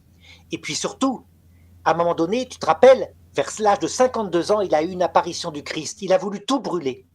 Donc il faut prendre la formation de saint Thomas d'Aquin comme étant pour les jeunes quelque chose qui précise ton intelligence, qui la met dans de la rigueur. Mais sur certains points qu'il n'a jamais rédigés, manifestement, là, il faut suivre l'Église. C'est l'Église. Par exemple, le traité du mariage, saint Thomas d'Aquin, il n'est pas bon du tout. Tu te rappelles, saint Thomas d'Aquin, il a connu les femmes que parce que... Je ne me rappelle pas, je ne l'ai pas lu. Hein. Il n'a pas connu. Hein. Quand à 17 ans, il voulait rentrer au couvent, et son père en trouvait une solution, ils ont mis une prostituée dans sa chambre. Donc lui, il connaissait la femme que comme la tentatrice. Donc résultat, il dit que le mariage, l'acte sexuel a deux finalités. Premièrement, la procréation. Deuxièmement, un remède à la concupiscence. Donc c'est le mariage des petits cochons. Ouais. Si tu dis à ta femme, tu sais, tu es là pour me pondre, pour faire des enfants, et deuxièmement, tu es mon remède à la concupiscence. Elle va te dire, mais ça va pas. Alors que Saint Augustin, qui C'est lui était marié, ce qui est pourtant une vision qui a prédominé pendant longtemps, hein, ce que tu es en train de dire. Hein. C'était. oui, parce qu'on a fait de Saint Thomas d'Aquin le Hmm. maître absolu en tout, alors que c'est pas vrai. Le maître sur le mariage, c'est Saint Augustin, qui lui a été marié. Il a aimé sa femme, une petite esclave. Il a eu un enfant avec elle, et il disait, les deux finalités du mariage, qui sont une seule, c'est l'agrandissement de l'amour, et c'est le don de la vie à un enfant qu'on élève ensemble. Tu vois, eh ben c'est la vision moderne de l'Église. Donc l'Église, elle a suivi Saint Augustin, pas Saint Thomas d'Aquin. Tu comprends? Donc il ne faut pas faire de Saint Thomas d'Aquin un maître absolu. Il faut faire de l'Église un maître absolu. Voilà ce que je dis en tant que catholique. Et quand c'est faux chez Saint Thomas d'Aquin, c'est faux. C'est comme ça. Est-ce qu'il y a de nos jours, là, dans notre époque moderne, encore des gens, à part toi, qui sont des docteurs de l'Église ou que sont connus comme docteurs de l'Église de nos jours? Ça s'est arrêté, j'ai l'impression que ça s'est arrêté en 1800 quelque chose. Non, non, il y a des grands docteurs, des docteurs qui avancent encore en théologie. Il y a énormément de choses à découvrir. Par exemple, tiens, Saint Thomas d'Aquin, continuons et comparons avec le pape Benoît XVI, qui pour moi est un docteur de l'Église. Mm. Regarde, Saint Thomas d'Aquin, pour l'eschatologie, là pareil, un traité très mauvais, il n'a pas pu l'écrire, il disait ceci. À l'heure de la mort, c'est un coup près. La mort, c'est l'arrêt du cœur. Oui. Et puis, dès que tu meurs, quelle que soit la cause qui fait que tu n'es pas chrétien, tu es séparé de Dieu pour l'éternité. Donc, à commencer par les bébés morts sans baptême. Donc, ils sont dans les limbes, sans souffrance, hein, parce qu'ils n'ont pas péché, mais pour l'éternité. Puis, par exemple, si toi, Sylvain, tu es un pauvre pécheur et que, par exemple, ton défaut majeur, c'est la colère, tu te mets en colère contre ta femme et pof, tu fais un infarctus. Ah ben, Sylvain, oui, tu as cherché la vérité, mais tu Péché n'avais qu'à mortel. réfléchir. Ouais. Je venais comme un voleur, tu t'es mis en colère, tu es en état de péché grave, enfer éternel, mon lapin. Tu comprends? Il y a quelque chose qui ne va pas. Quand tu vois que Jésus dit tout péché, tout blasphème sera pardonné, sauf le blasphème contre l'Esprit Saint. Eh bien, regarde le pape Benoît XVI. C'est ce qu'il dit, le pape Benoît XVI, dans son encyclique Spe Salvi.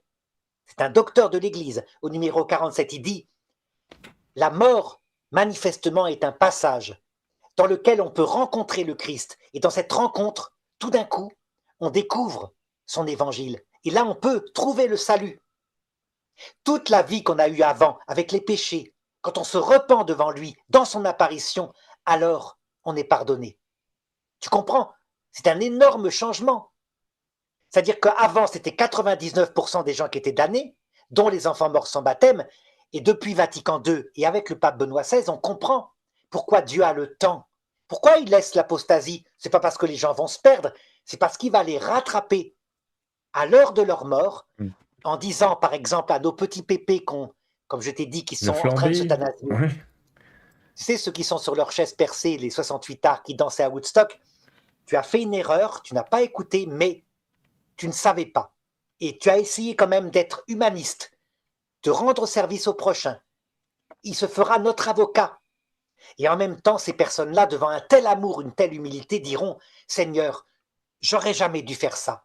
Ne pensez qu'à moi, à mon argent, etc. J'aurais dû t'écouter. » Et donc, il y aura un pardon, une réconciliation, une conversion. Tu comprends? Pourquoi ces gens-là, ils peuvent aller très haut au paradis? Tu te rappelles la femme, Marie-Madeleine, quand elle verse un parfum au pied de Jésus? Jésus dit, tu vois cette femme, elle a beaucoup péché, mais celui à qui on pardonne beaucoup aime beaucoup. Ouais. Voilà la clé, la technique que Dieu utilise. Alors évidemment, sauf pour ceux qui se damnent, qui refusent. Mais ça, c'est autre chose. Le péché contre l'Esprit Saint, ça, c'est leur liberté. Ouais. Et moi, ce que tu dis me fait repenser à une des phrases qu'a prononcé le père François Brune avant de mourir. Il avait dit quoi que vous ayez fait, quoi qu'il arrive, Dieu ne vous pardonne pas, il vous aime. Il faut comprendre cette phrase. C'est-à-dire, Tout à fait. L'amour est absolu et tout est Tout à pardonné. fait. Parfaitement. Alors évidemment, certains disent, mais c'est très facile dans ce cas-là. Mais non, parce qu'ils oublient. Tu es tellement bouleversé devant l'apparition du Christ que quand, par exemple, tu as pensé qu'à toi toute ta vie, tu veux sincèrement rembourser tout le mal que tu as fait. Sincèrement, par amour. Hein. Donc, ton attitude, c'est celle de Zachée. Tu te rappelles qu'il disait, oui, j'ai volé beaucoup des gens quand j'étais collecteur d'impôts, je vais les rembourser 4 fois. Et c'est ce qu'on appelle le purgatoire. Ça veut dire que les gens, vraiment, essayent de réparer leurs actes de payer le mal qu'ils ont fait. Et de cette façon-là, dans le purgatoire, ils acquièrent, séparés de Dieu pendant un certain temps, ils Ouais. acquièrent l'humilité, la fameuse kénose. Et à un moment donné, du coup, leur cœur étant prêt, le ciel obtient pour eux l'indulgence. L'indulgence, ça veut dire, ils n'ont pas besoin de tout réparer, c'est pas vrai. Bien sûr qu'il y a une indulgence. Et elle est absolue. Elle est absolue. Elle est absolue dès que ton cœur est tout humble. Mais par contre, si tu pries pour obtenir une indulgence pour quelqu'un qui est encore en train de vouloir rembourser tout, en disant, tu verras Seigneur, un jour tu seras fier de moi, je vais tout rembourser, je vais devenir digne de toi. Il n'est pas encore prêt, son cœur n'est pas totalement humble. Là, l'indulgence ne marche pas. La personne n'en veut pas. Elle dit non, je dois encore payer. C'est quand, ayant été complètement laminé par la solitude et la soif de Dieu, tu es devenu tout pauvre, quand on vient t'annoncer que tu n'as pas besoin de payer plus, tu peux maintenant rentrer dans la vision béatifique, tu acceptes humblement l'indulgence. L'indulgence devient plénière à ce moment-là. Tu vois, c'est un mécanisme. Hein.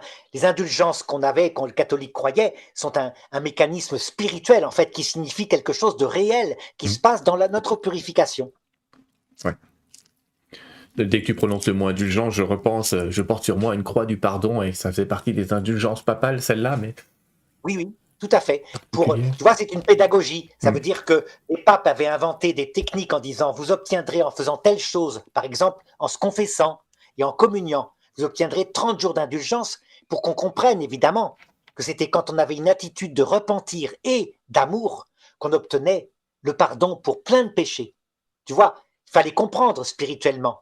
Mais comme les gens parfois étaient simples, ben, ils utilisaient une pédagogie de ce type-là. Ouais. Arnaud, est-ce que tu te sens prêt dans une deuxième partie de l'émission à répondre à des questions de nos téléspectateurs?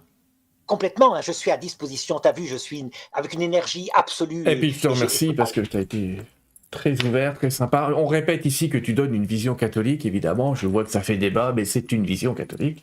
Et Oui, catholique. Hein. Ah oui, il ne fallait pas s'attendre. Mais enfin, si les auditeurs veulent parler de philosophie réaliste, on parlera de philosophie réaliste. Je suis ouvert à tout, puisqu'il n'y a pas que la vision catholique. Je vais rappeler tes sites un petit peu avant et je te reviens directement avec des questions. Alors, vous pouvez retrouver Arnaud sur sa chaîne, bien sûr, chaîne catholique d'Arnaud Dumouche. Vous la trouverez facilement. Sinon, vous avez les liens en dessous de la vidéo. Vous avez effectivement ses livres. Le site docteurangélique.free.fr dans lequel vous aurez... Parce que là, ce soir, vous imaginez bien qu'en 1 heure, 1h30, voire 2 heures, on va ébaucher les choses, mais on va pas aller forcément très très loin. Je vous invite à aller un peu plus loin, si vous voulez, notamment sur le site eschatologie.free.fr. Vous aurez aussi un forum qui existe. Vous avez premierpascatholique.wordpress.com, qui est aussi un autre site d'Arnaud. Mais il y a plein de vidéos, le Facebook il est plein à mon avis, et puis si vous voulez soutenir un petit peu Arnaud, n'oubliez pas qu'il y a un petit Tipeee de l'Institut Docteur Angélique, et vous avez le droit de faire un petit don de temps en temps, ça va les aider, il n'y a pas de souci, ça les aidera, parce que c'est quand même du temps, et donc de l'argent de mettre tout ça en ligne, mine de rien, et t'en prends beaucoup, parfois je me demande, a-t-il une vie de famille cet homme-là? Ah oui, parce que j'ai une capacité à travailler, quand je fais 1 heure de vidéo sur la vie d'un saint, ça m'a pris 1h10. Et elle est faite. Voilà. Ouais. C'est pour ça qu'il n'y a pas de montage aussi. Hein. Et donc, je réserve le reste de mon temps à ma femme, à mes enfants. Voilà. Bon, Dieu merci. Alors, les amis, je vous invite à poser vos questions dans le chat. Je vais trier, évidemment. Didier commence à te poser cette question. Tu sais, quand on meurt, on dit après les ND2 qu'on te pose 2 questions. Voilà ces 2 questions. Comment as-tu aimé et qu'as-tu fait pour les autres? Qu'est-ce que tu penses de ces questions? Demande Didier. C'est tout à fait vrai. En réalité, c'est toujours pareil. Hein. Didier, ça veut dire qu'elles sont formulées de cette manière-là, mais la réalité est bien plus profonde. On voit un être de lumière fantastique, qui est le Christ, dont on reconnaît tout de suite qu'il a 3 qualités. D'abord, la vérité totale. Donc ces questions-là, c'est ce qu'il pose. Est-ce que tu as aimé? Et il passe le film de notre vie, où tout est dit, quand tu as fait du mal, quand tu as fait du bien, et il se fait ton avocat. Et deuxièmement, ce qui est fantastique, c'est que c'est entouré d'un amour immense. C'est la deuxième qualité de cet être de lumière. Il n'est pas en train de condamner. Sauf peut-être, alors, pour les gens très orgueilleux, là, il faut qu'il les redresse. C'est une pastorale qu'il utilise où là, il se montre un juge terrible. Mais ce n'est pas pour les perdre, hein. C'est parce que ceux-là n'entendent pas encore l'amour. Et puis la troisième qualité, si ton cœur est prêt, c'est un humour fantastique qu'il a. Quand par exemple, il voit dans le film de ta vie quelques petites bêtises amusantes que tu as fait, il rit avec toi. C'est un rire cristallin, c'est pas du tout un rire méchant et un ricanement. Hein. Donc les trois qualités, c'est ça le Christ. Il n'est pas seul, il est accompagné des saints et des anges. Ça veut dire que les présences à l'heure de ta mort seront celles qui te correspondent. Si par exemple tu as prié dans ta vie une seule fois la Sainte Vierge, elle sera là. Si tu as besoin que ta maman soit là, elle sera là. Tu vois, c'est ça qui est fantastique. Il adapte les présences de manière à nous inviter à choisir le ciel, pas aller vers Lucifer. Évidemment, il faudra être confronté aussi à l'apparition de l'ange révolté, Oui. puisque l'entrée au paradis est un acte libre. Il faut donc que tu aies la possibilité d'un autre choix. Mais le Seigneur vient à notre aide, évidemment. Il ne nous laisse pas seuls. Le démon est comme un adulte et nous un enfant de 5 ans. Si le Seigneur ne venait pas à notre aide, on serait tous en enfer, sauf la Vierge Marie. On l'aurait suivi, tellement il est intelligent. Des fois, je me dis, mais que faisons-nous là? Mais tu as répondu en partie. Ryuji nous demande, de ton point de vue, donc du point de vue catholique, peut-être, peux-tu expliquer ce qu'est le Père, le Fils et le Saint-Esprit? La Trinité. Alors, un seul Dieu, vraiment, un Dieu éternel, tout-puissant. Et donc, la question qui se pose, c'est qu'est-ce qu'il faisait dans son éternité? Cet être-là unique, en réalité, comme il n'existe que lui, passe son éternité, puisqu'il n'a jamais commencé d'exister, depuis toujours, à se contempler lui-même. C'est logique, puisqu'il n'y a que lui qui est. Et sa contemplation, elle est absolument parfaite. Il se connaît totalement.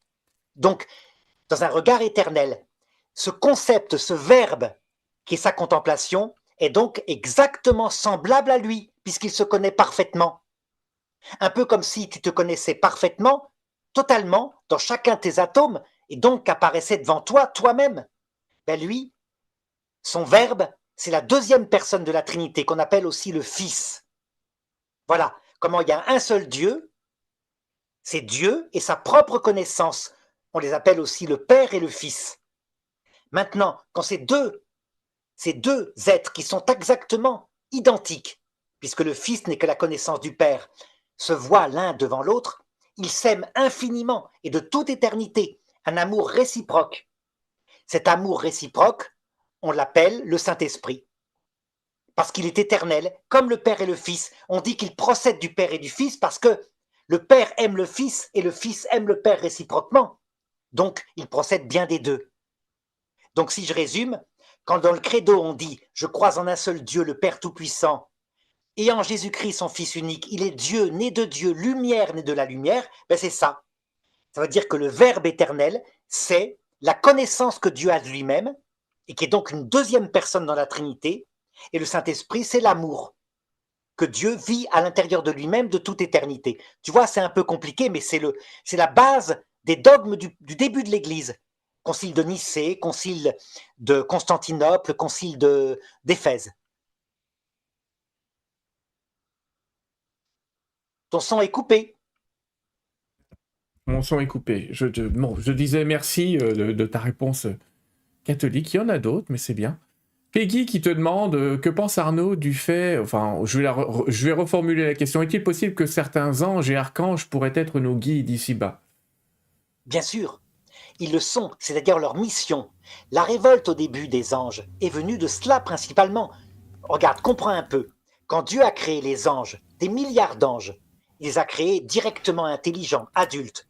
Et donc ils ont compris instantanément qu'ils avaient comme mission d'organiser la matière qu'il avait créée en même temps pour qu'arrive un jour l'homme et la femme.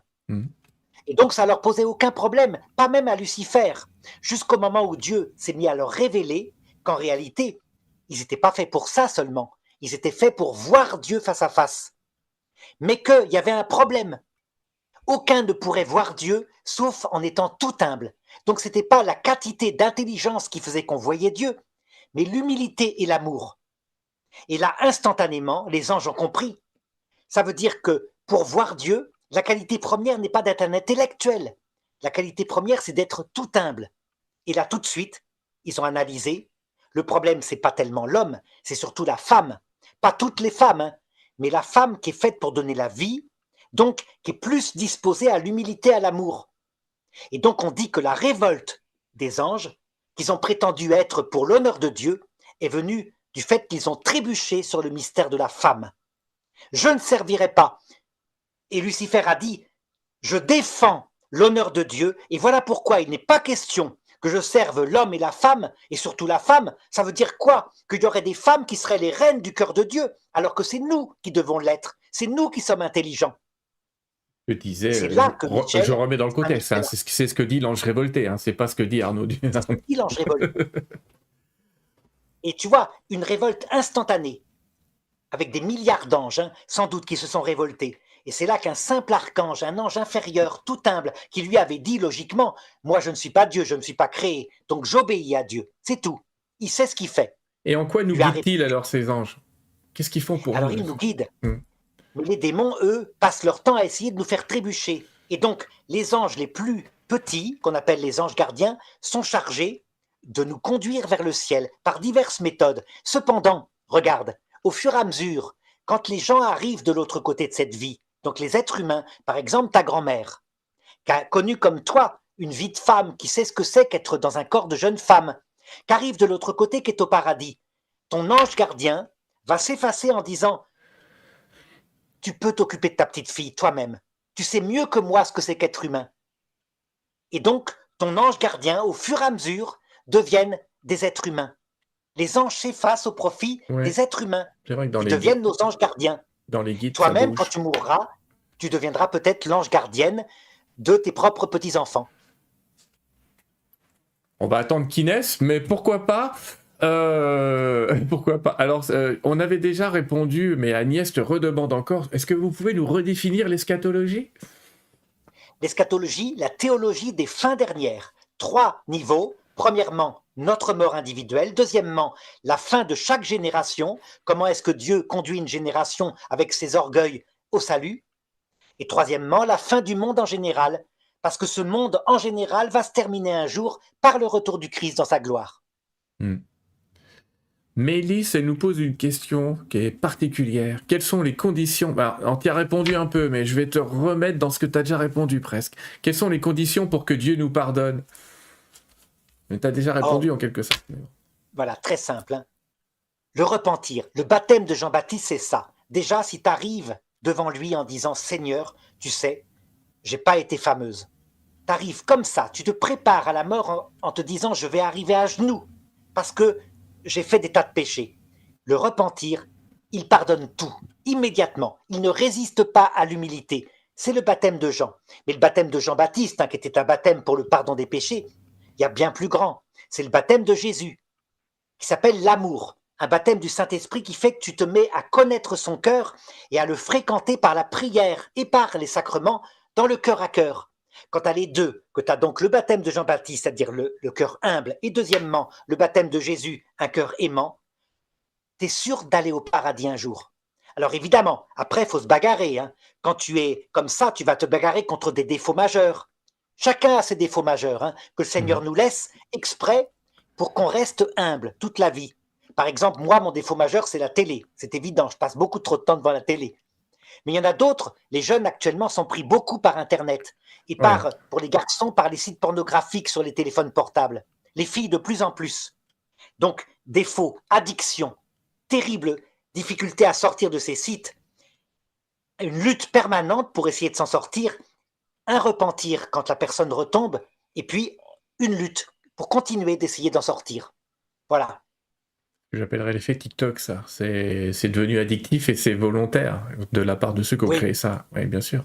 tout à fait. Isa te pose une question. Ouais, effectivement, les théologiens se sont posés souvent. Marie-Madeleine a été catégorisée comme prostituée. N'était-elle pas l'apôtre, la première, les femmes de l'époque n'étaient-elles pas muselées, soumises? Il y a peu. Voilà. Bref, en gros, on te demande est-ce que Non, elle n'a pas Marie-Madeleine été était. catégorisée comme prostituée, elle a été catégorisée comme femme adultère. C'est Hmm. très différent. Ça veut dire qu'il est dit textuellement dans l'Évangile que Jésus l'avait délivrée de 7 démons. Ça veut dire que cette femme, c'est la seule femme avec la Vierge Marie que Jésus appelle femme. Ça veut dire qu'elle réalise le mystère de la femme tel qu'il la rêvait. Cette femme, elle était avare. Elle aimait le sexe, elle aimait l'amour sensible. Elle était vaniteuse, elle était coléreuse, elle avait tous les défauts. Et elle n'arrivait pas à s'en sortir. Elle ne le faisait pas volontairement, elle le faisait par faiblesse. Elle cherchait en fait l'amour, hein, comme beaucoup de femmes. Et Jésus, tout d'un coup, l'a respectée, l'a sortie de ses défauts, l'a guérie. Et c'est elle qui est venue casser aux pieds de Jésus et elle a essuyé avec ses cheveux, ses pieds, un vase de parfum qui valait une année de salaire. Elle est donc l'image de nous, parce que nous, on est pécheurs, hein. On n'est pas comme la Vierge Marie, qui n'a jamais péché. Donc, il nous laisse parfois tomber dans les péchés, volontairement, et si nous arrivons, comme je l'ai dit tout à l'heure, avec beaucoup d'humilité, repentant, alors il nous pardonnera. Et dans l'éternité, nous aimerons énormément, tellement nous aurons été pardonnés. Voilà la technique qu'utilise Dieu pour nous emmener, nous, pauvres pécheurs, au paradis. Ce qui ne veut pas dire qu'il faut pécher volontairement, hein. Attention, saint Paul met en garde. Je suis Non, j'ai bien complètement dit, il faut d'accord. lutter. Reprenons Voilà. la question, Arnaud, qui est, est-ce que finalement Marie-Madeleine n'était pas apôtre elle aussi? Elle l'a été aussi. Et donc nous-mêmes, pauvres pécheurs, on est appelés à l'imiter et à devenir apôtres de Jésus-Christ, un peu comme je le fais là. Donc Marie-Madeleine est le symbole de nous, pauvres pécheurs, qui ne sommes pas comme Marie et qui sommes les premiers apôtres. Alors Elle a annoncé aux apôtres la résurrection du Christ. Tu dis pas comme Marie, et j'invite les gens à comprendre aussi la vie de Marie, parce que tu as déjà décrit l'histoire de Sainte Anne, qui est la mère de Marie, et je voudrais que les gens comprennent que Marie, pour être qui elle est, avait déjà, j'allais dire, été éduquée par Anne et Joachim ou Joachim, je sais jamais si on dit Joachim ou Joachim, et c'est une histoire que tu racontes, et j'invite les gens à aller jeter un œil, parce qu'elle a été préparée, Marie. Elle est certes née sans péché, mais elle a été toute son histoire a été préparée longtemps à l'avance. Je dis ça parce qu'au Québec, tu sais qu'il y a un lieu qui s'appelle Sainte-Anne-de-Beaupré dans la ville de Québec, oui. et qui est un peu l'équivalent de Lourdes. Il y a l'oratoire Saint-Joseph et il y a Sainte-Anne-de-Beaupré qui sont les deux grands lieux sacrés de Québec. Et pour Sainte-Anne, donc pour les Québécois, je vous invite à écouter la vie de Sainte-Anne racontée par Arnaud, c'est très intéressant. Alors attends, je regarde. C'est rigolo cette réflexion. Comment est-ce qu'il sait ce qui se passe de l'autre côté? Il n'est pas médium. Non, mais là, c'est l'étude des textes qui nous te montre ça. Alors, pas seulement les textes, il n'y a pas que la Bible hein, chez les catholiques. Il y a la Bible, il y a la tradition des saints, et puis il y a les confirmations par les papes et les conciles qui donnent la bonne interprétation. Donc il y a l'étude, mais il y a aussi interprétation, ouais. L'interprétation catholique, hein, j'entends, puisque évidemment il y a l'interprétation protestante qui sont multiples, puisque les protestants n'ont que la Bible. Eux, ils étudient les textes uniquement. Les catholiques fonctionnent différemment. Nous sommes d'abord des gens, nous, de la prière et de l'Esprit Saint, comme les orthodoxes. Ça veut dire que nous savons que la Bible en elle-même, quand il y a qu'elle, elle peut même conduire à tuer. La lettre peut tuer. Mais quand il y a une fréquentation par la prière de l'Esprit Saint, la Bible devient tout à fait lucide, tout à fait lumineuse. Alors, effectivement. Bon, en tout cas, il y a beaucoup d'études de textes. Cindy te demande, qu'est-ce que tu penses des prières de guérison? Alors, encore une fois, il faut bien comprendre ce que nous veut le Seigneur. Il nous veut d'abord la vie éternelle. Donc, à partir de là, il nous prend tel qu'on est. On n'est pas tous des êtres spirituels, hein, à comprendre que la vie terrestre n'est qu'un passage. Et donc, quelquefois, ne serait-ce que par exemple, si on est maman, mère de famille, on veut que nos enfants soient heureux, qu'ils réussissent leurs études. Eh bien, le Seigneur, tel qu'on est, il va nous prendre comme on est. Et donc, parfois, on demande une guérison matérielle. Le but du Seigneur et de nos anges, ça serait de guérir notre âme pour qu'on sache pourquoi on est sur terre, qu'on n'ait plus peur de la maladie et de la mort, qu'on sache pourquoi on va guérir de l'autre côté. Mais comme on ne le comprend pas tout de suite, alors il arrive que parfois, il y ait des guérisons physiques. Et les prières de guérison servent à ça. Mais tu dois bien comprendre hein, que quand il y a une guérison physique, comme à Lourdes, il y a 80 miracles à peu près reconnus, le but n'est pas là, puisqu'un jour, le corps va remourir. Le but, c'est la guérison de l'âme, pour qu'on rentre dans l'évangile et qu'on n'ait plus peur de la mort, plus peur de rien, comme le disait Jean-Paul II, puisque la vie a un sens. Tu vois ? On fera bientôt une émission dédiée à la prière, les amis, avec Monsieur Lunel, qui a étudié ça quelque temps. Je vous reviendrai là-dessus. Parce que ça pose plein de sous-questions. Fabien te met au défi, Monsieur Dumouche, même si les hommes profondément convaincus imposent le respect, pourriez-vous nous dire et indiquer vos sources, où est-ce que la Vierge a dit pas qu'elle ne promet pas le bonheur ici-bas? C'est à Lourdes. C'est l'apparition de Lourdes. Et peut-être que tu es protestant, donc toi tu ne crois pas dans des choses qui se donnent comme ça en dehors. Mais nous sommes catholiques et donc, j'ai dit, il n'y a pas que l'écriture chez nous, il y a aussi la tradition. Et la tradition, parmi elles, il y a les apparitions de la Vierge reconnue par l'Église. Et donc la première parole que la Vierge Marie a dit à Sainte Bernadette en 1853 à Lourdes, c'est celle-ci: je ne te promets pas de te rendre heureuse en ce monde, mais dans l'autre. Donc si ça t'intéresse, regarde la comédie musicale sur Sainte Bernadette qui est parue en France, qui est passée au Québec. Tu verras, il y a tout ça qui est raconté. Mais j'ai raconté ça dans des vidéos aussi. Hein. Ouais. Ouais. Là, je passe, j'ai déjà posé cette question-là. Que pense... Alors, je vais poser la question entièrement. Monsieur Ney demande: lors de mes prières, je prie Saint Benoît, mais aussi Saint Michel Archange. Que pense Arnaud du fait de prier d'autres entités que le Christ? Doit-on hiérarchiser lors d'une prière? Ah non, on peut prier d'autres entités que le Christ, tout simplement parce que tout ce que je t'ai expliqué, tu sais, sur l'humilité du cœur de Dieu, tout devient simple. Voilà pourquoi Dieu, vraiment, tous ceux qui l'ont suivi, qui l'ont imité en devenant tout humble, il les met en avant. Il les met en avant pour qu'ils viennent nous évangéliser. Ce qu'on disait avec Marie-Madeleine. Pourquoi est-ce que c'est Marie-Madeleine qui l'a envoyé pour annoncer aux disciples qu'il était ressuscité? Parce que elle, pauvre petite femme pleine de péchés qui s'était repentie, elle est devenue l'apôtre des apôtres. Eh bien, il fait exactement pareil avec Saint Benoît. Donc, pour le Christ, que tu pries Saint Benoît, que tu pries ta maman qui est au ciel, ta grand-mère que tu aimes beaucoup, ou ton ange gardien, pour lui, tout ramène évidemment à la vie éternelle. Et donc, il est content. Voilà pourquoi, nous, catholiques et orthodoxes, on n'attend pas la révélation seulement de Jésus, mais on attend la révélation d'un ciel entier, avec des saints et des anges.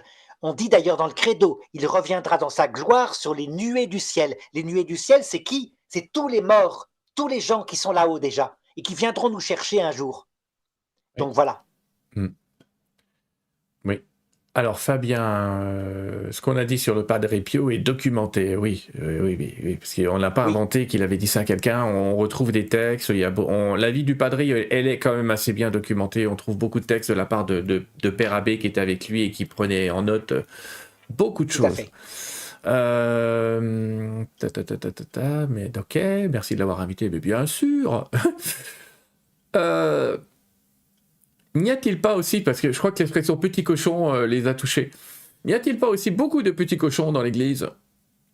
Bien sûr, mais parce qu'un prêtre, c'est un homme qui vient du monde comme nous, avec les mêmes tentations qu'ont les hommes habituellement.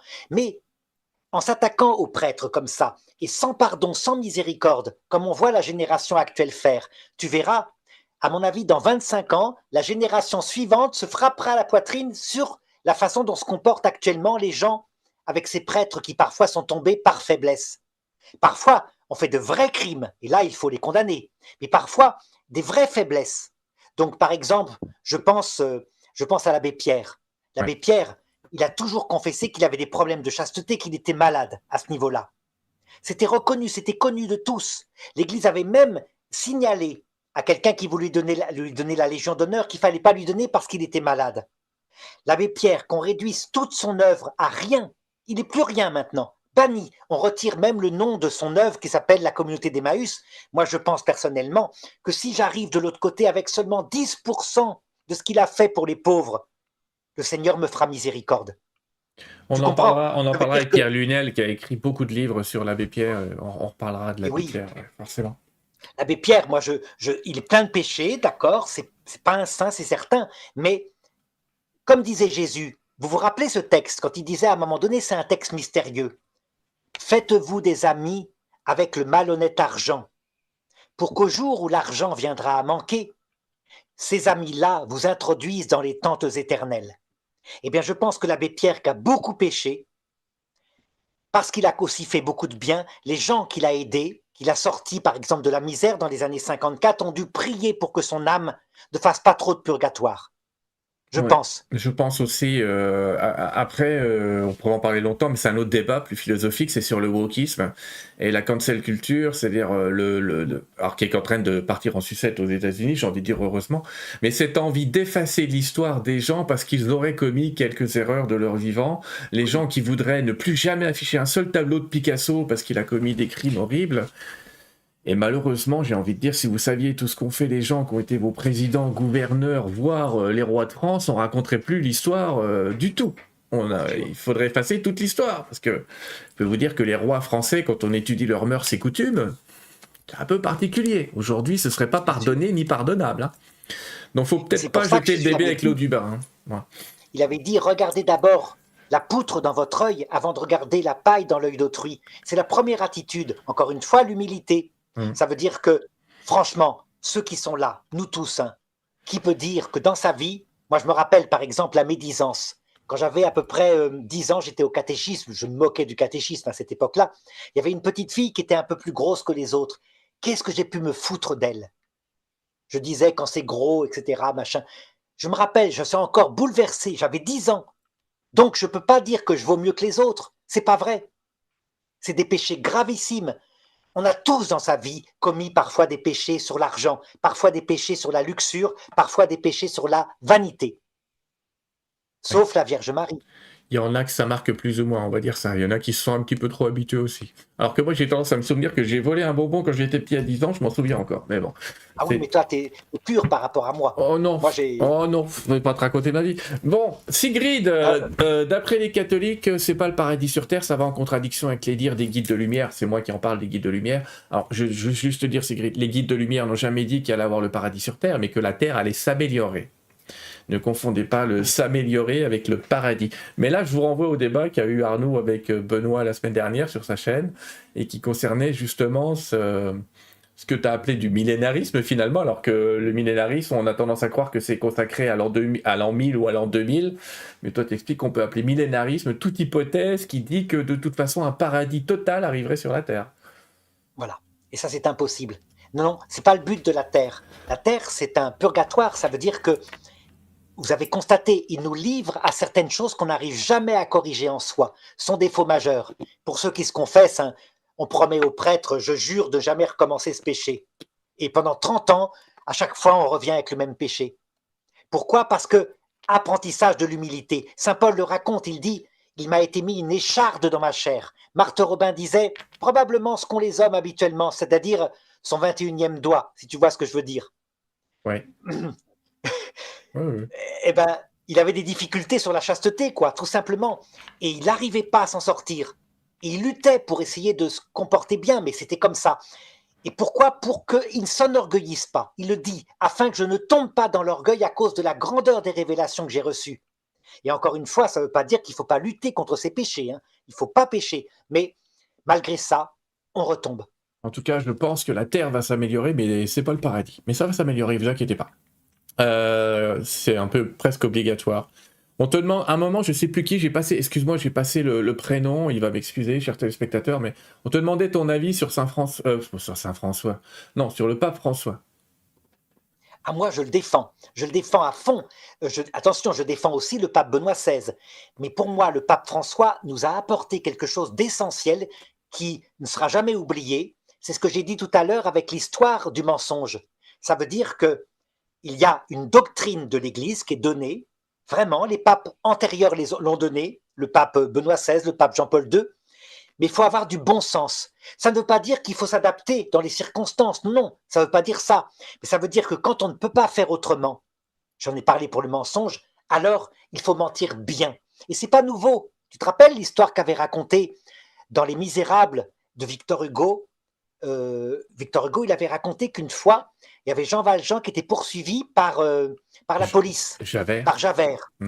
Il ne pouvait passer que par un couvent d'Ursulines qui pouvait le cacher pour qu'il puisse s'enfuir et ensuite sauver Fantine. Et la sœur, la mère supérieure, lui dit, mais monsieur Fontaine, jamais je n'ai menti, je ne peux pas mentir, je ne peux pas, c'est impossible. Donc si on me demande si vous êtes là, je serai obligé de le dire. Et lui, il se cache quand même dans le couvent. Arrive Javert qui demande, avez-vous vu ce bandit, il est forcément passé par votre couvent, c'est la seule porte. Elle répond, monsieur le policier, cet homme nous a trompés. Il a fait croire qu'il était un homme bien, c'était un ancien bagnard. Je vous promets que si je le vois, je serai la première à vous indiquer où il est. Et après, elle lui explique, quant à mentir, il fallait bien mentir. Oui. Voilà, c'est du bon sens. Bon, on a du mal à voir le rapport avec le pape François, mais... C'est le pape François qui dit, dans les circonstances particulières, votre conscience doit prendre la bonne décision. Oui. Je vais te raconter une anecdote. Là-dessus, je suis d'accord. Je suis pas d'accord sur d'autres choses avec le pape François, mais sur ça, je suis d'accord. Ouais. Oui, sur les vaccins, ça Ouais, c'est pas là-dessus. notamment. Je parle sur la doctrine, Ouais. les vaccins lui il a parlé comme un vieillard qui dit moi j'ai connu allez, à mon époque la diphtérie donc Mm. vaccinez-vous. Hein. Bon c'est tout. Mais je parle sur la doctrine. Par exemple c'est lui qui va dire l'avortement est quelque chose de terrible puisqu'on envoie un enfant dans l'autre monde et c'est un peu comme si on se débarrassait d'un problème auprès d'un criminel en série. Mais il dit aussi, vous avez du bon sens. Si vous faites une grossesse extra-utérine, mais bien sûr que là, vous allez avorter. Une grossesse extra-utérine, C'est l'enfant la est mort. perdu. Mm. C'est évident. Donc, il faut sauver la mère. Donc, vous voyez, c'est ça l'intelligence. Ça veut dire qu'on n'est pas des idiots. C'est un débat. Ouais, il y a toujours un débat intérieur qui se crée, hein. Il y a pas de souci. On en a parlé, les amis, de Sam Alaki et du troisième secret de Fatima. Je vous invite vraiment à regarder. Il y en a qui ont dû arriver en cours d'émission. Je vous invite quand même à la regarder. Ça peut être sympa. Mais c'est pas grave. Je regarde les questions. Je fais un tri en même temps. Hein. On te demande ce que tu penses du Reiki, mais je vois pas trop le rapport. Mais Non, mais je pense aussi, par exemple, les techniques Hmm. comme le yoga, qui permettent de calmer son corps, mais qui ne sont pas ajoutées à une doctrine qui serait contradictoire avec ma foi. Hein. Par exemple, l'idée que nous ne sommes pas des personnes, que nous allons disparaître dans le grand tout. Ça, on ne peut Oui. pas le garder. Mais Hmm. par contre, la technique en question, comme le judo pour les enfants, qui permet de calmer son corps, d'apprendre avec un art à faire un sport de combat, mais en même temps à pas s'en servir pour agresser, ben, c'est génial, c'est une aide, évidemment. Oui, Donc, bien sûr. toutes ces techniques orientales, il faut garder les techniques quand elles sont bonnes et puis évacuer la théologie quand elle ne correspond pas à notre foi. Voilà. Astre Arc-en-Ciel te pose une question. Alors c'est un peu théologique quand même.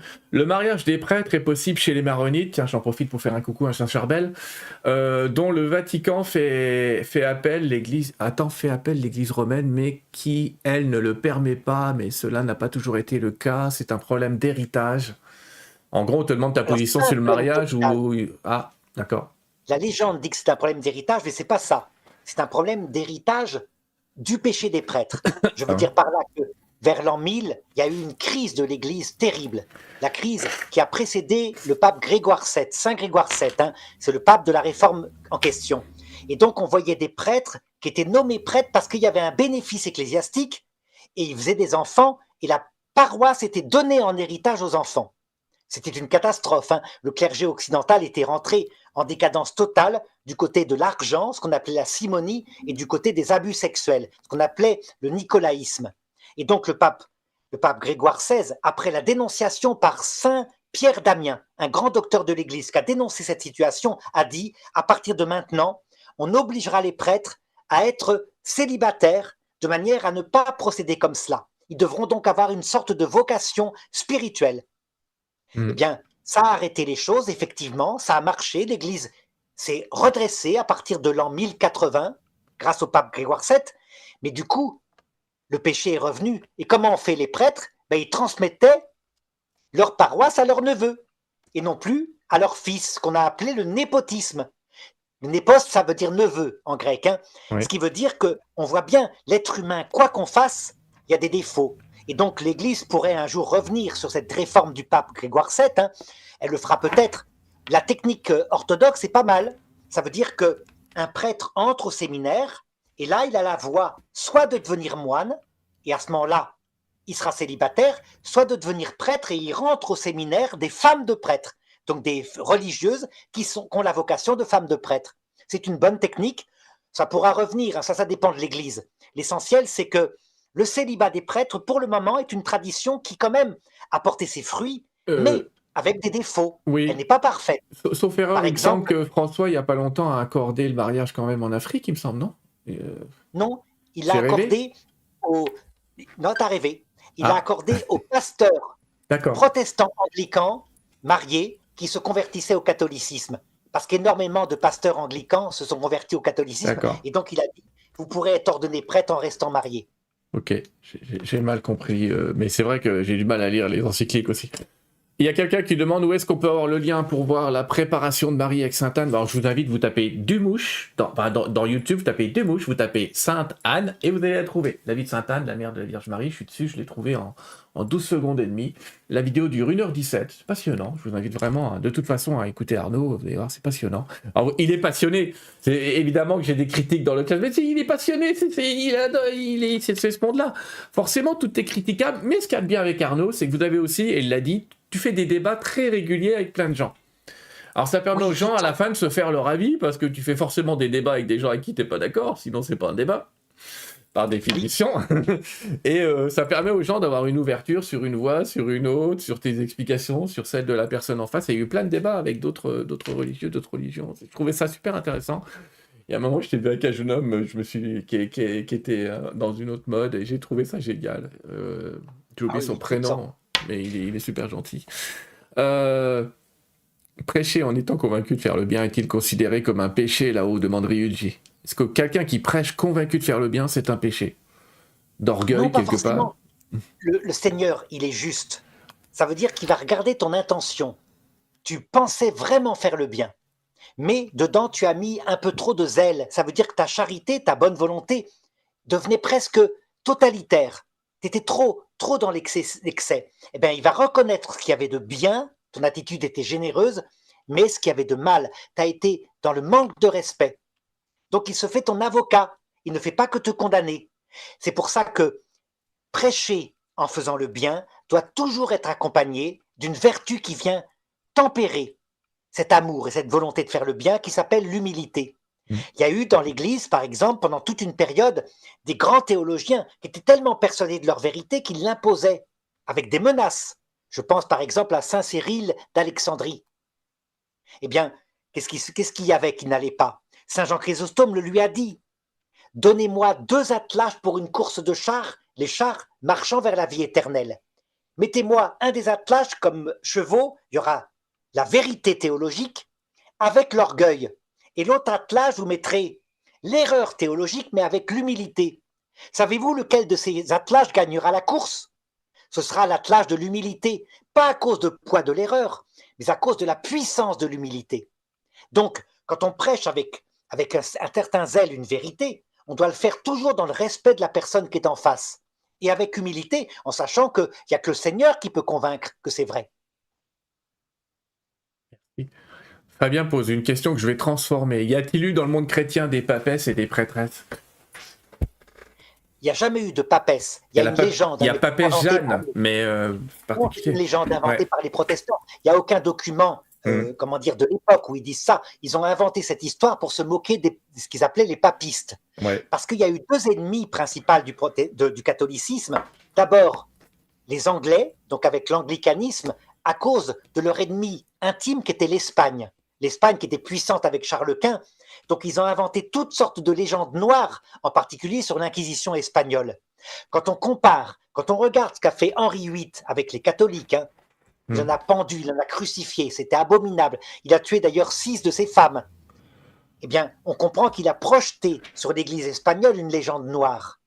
Donc on a l'impression qu'il y a eu une papesse Jeanne. Le deuxième ennemi, ça a été au XIXe siècle, la franc-maçonnerie, qui a repris ces légendes et qui les a aussi développées. Mais quand on regarde historiquement, on voit qu'à l'époque de la papesse Jeanne, il n'y a jamais eu de papesse. Il n'y a pas eu ça. On a la liste des papes, sans exception. Maintenant, est-ce qu'il y a pu y avoir un jour, dans l'histoire de l'Église, une femme qui se fasse passer pour un homme et qui arrive à se faire ordonner prêtre? Peut-être, ça a dû arriver. Il y a bien des femmes qui ont réussi à se faire passer pour des guerriers et qui ont fait la guerre 14. Donc ça a dû arriver. Mais je l'espère, je ne crois pas que c'est arrivé jusqu'à ce qu'il devienne évêque quand même. On ne sait pas. Sauf si vous regardiez le dernier film Netflix avec l'élection d'un pape. Oui, voilà. Bon, mais je ne vais pas révéler la fin du film non plus. C'est quand même étrange qu'il n'y ait pas de papesse où on considère quand même que la femme a une position d'humilité supérieure, où on place Marie peut-être comme la première des femmes, et te dire pourquoi pas une femme pape après tout. C'est vrai que ça pose une question. Le pape François a répondu. Il a donné la réponse, il a dit « La vocation des femmes est supérieure à celle des prêtres qui durent le temps de la terre, ou celle des papes. La vocation des femmes est de rappeler aux hommes que l'essentiel, c'est l'humilité et l'amour pour la vie éternelle. Le sacerdoce des femmes, c'est-à-dire le sacerdoce de l'amour et de l'humilité, dure pour l'éternité. Le nôtre, quand on est prêtre sur la terre, on ne consacre plus l'Eucharistie de l'autre côté, c'est fini, puisqu'on voit le Christ. Donc, il faut bien le comprendre. Encore une fois, ça s'explique, ces choses-là, à condition de comprendre que les valeurs prêchées par Dieu ne sont pas les valeurs du monde. Pourquoi actuellement des femmes féministes veulent devenir prêtres? Pourquoi? Parce qu'elles disent les valeurs supérieures, c'est de dominer une communauté en prêchant. Donc des valeurs d'apparence. Alors que les valeurs du Christ, c'est pas du tout ça. Voilà pourquoi la reine du ciel, c'est la Vierge Marie, c'est une femme. C'est quand même étonnant, c'est pas un homme. Oui, c'est ce que je disais, la première. Martin Ferdinand me pose une question, j'avoue que je ne comprends pas la question, mais c'est pas pourquoi elle m'attire. Désolé. Peux-tu nous dire ce qui est devenu le premier ressuscité et la promesse de Jésus sur la résurrection des morts? C'est justement le sens même de tes études, qui est devenu la promesse de Jésus. On a l'impression que la promesse n'est pas tenue, mais elle est tenue à la fin des temps. Jésus est le premier ressuscité. Oui. Il a annoncé, cette génération ne passera pas que tout soit accompli. Évidemment, quand la génération est passée, les gens ont dit, où est sa promesse? En réalité, encore une fois, il faut comprendre. Tout s'est réalisé, mais pas visiblement, pas de telle façon qu'on en parle aux informations à 20h. Non. Voilà, tous les gens qui ont entendu son message, 50 ans plus tard, ils étaient tous morts, sans exception ou presque. Oui. Ils avaient vu le retour du Christ à l'heure de leur mort. De même, par exemple, au moment de la peste noire, il y a eu une terrible crise en Europe occidentale qui a tué à peu près un tiers de la population. Est arrivé un saint qui s'appelle Saint Vincent Ferrier, qui s'est mis à prêcher la fin du monde est pour maintenant, pour notre génération. Il était dominicain. Un légat du pape lui a dit « Mais père, vous ne pouvez pas dire ça, on n'a pas le droit de donner des dates. » Il a emmené tous ceux qui entendaient sa prédication au cimetière. Il a demandé qu'on choisisse une tombe. Il a fait un signe de croix, le mort est ressuscité. Il lui a demandé « Tu viens du ciel, est-ce que c'est vrai que la fin du monde est pour notre génération ?» Ça se passe au XVe siècle, ce que je raconte. Le mort a répondu « Oui, père, je viens du ciel, la fin du monde est pour notre génération. » Saint Vincent Ferrier est canonisé comme l'ange qui annonce plus de délai. Il est canonisé, c'est un saint catholique. Est-ce que la fin du monde a eu lieu pour sa génération? Réponse oui, mais pas comme on le croit. Tout le monde est mort, tous les gens qui l'ont entendu ont vu le retour du Christ. Nous, on est tout le temps en train de croire que la fin du monde, c'est uniquement la fin des fins qui se réalisera d'un seul coup pour la dernière génération. Mais c'est pas vrai. Toi, Sylvain et moi, on va la connaître dans moins de 50 ans parce qu'on va faire un jour, on va claquer tout simplement. Oui. N'est-ce pas? On va passer... vieux, je t'ai dit 45 ans, c'est terrible. 52. Mais j'ai 52. Alors, je me mets en danger, je vais dire, non, moi je suis canal et médium parmi les grandes nombreuses choses que je fais. Et on te demande, l'ermite te demande, que pense Arnaud de la canalisation que j'étends au médium? Oui, le don de médium existe. Le médium, c'est un intermédiaire qui arrive à fréquenter l'autre monde et à rapporter sur Terre ce qu'il a vu dans l'autre monde. Tout le problème, c'est qu'il faut discerner qui est-ce qui intervient quand on utilise ce don de médium. Ouais. Quand on est sûr que c'est un esprit mauvais, un démon, un ange révolté, alors il faut claquer, il faut fermer les portes. Quand par contre, ça vient spontanément, comme par exemple c'est arrivé à la bienheureuse Anne-Marie Taïgi, une sainte chrétienne qui avait ce don de médium, et c'était les âmes du purgatoire qui lui apparaissaient, ou des anges. Elle se mettait sous la protection de la Sainte Vierge, elle a annoncé au pape des tas de prophéties, elle est béatifiée. Dans ce cas-là, c'est un don merveilleux. On pourrait parler de Jeanne d'Arc. On pourrait parler de Jeanne d'Arc aussi. Jeanne d'Arc, oui, sauf qu'elle, elle n'était pas médium du tout, mais c'est l'initiative du ciel qui est venue. Alors que lui, il a un don naturel qui fait qu'il arrive bien comme ça à rencontrer des âmes, parfois des âmes du purgatoire ou des âmes qui sont dans la maison. Il doit les voir. Mais tant mieux, à condition, toujours pareil, de discerner les esprits qui interviennent. Oui.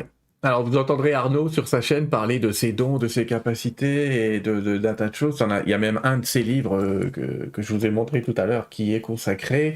Il s'appelle « Les phénomènes paranormaux et l'Église ». Ce livre-là, il est en haut à droite, là. Et donc, Arnaud n'hésite... Ouais, en haut à droite, voilà. Hop, là, je vous le remontre là.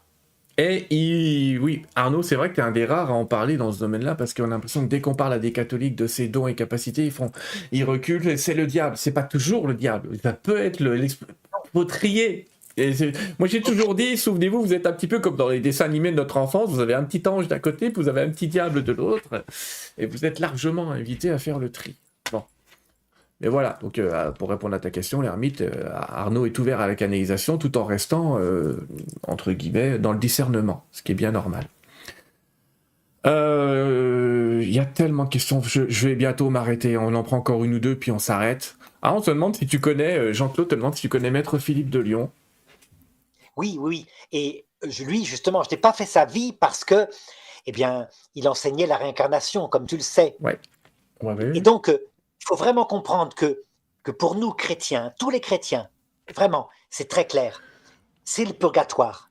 C'est-à-dire qu'on respecte, hein, je l'ai dit, il y a des phénomènes paranormaux, on voit bien des cas qui ressemblent à des réincarnations, mais dans la logique de notre foi, puisque nos personnes sont éternelles avec notre unique maman, notre unique papa, que Dieu est une personne et pas une vapeur.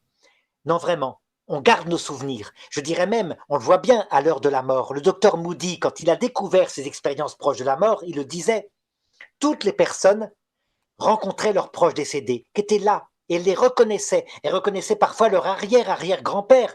Elle l'avait jamais vu, mais tout d'un coup, en voyant son âme, elle reconnaissait que c'était lui. Donc, il semblerait qu'on ne revient pas sur Terre, que quand quelqu'un apparaît, c'est une âme nouvelle qui est créée. Mais évidemment, je ne peux pas vous convaincre de cela. En tout cas, je vous donne ce que dit l'Église catholique.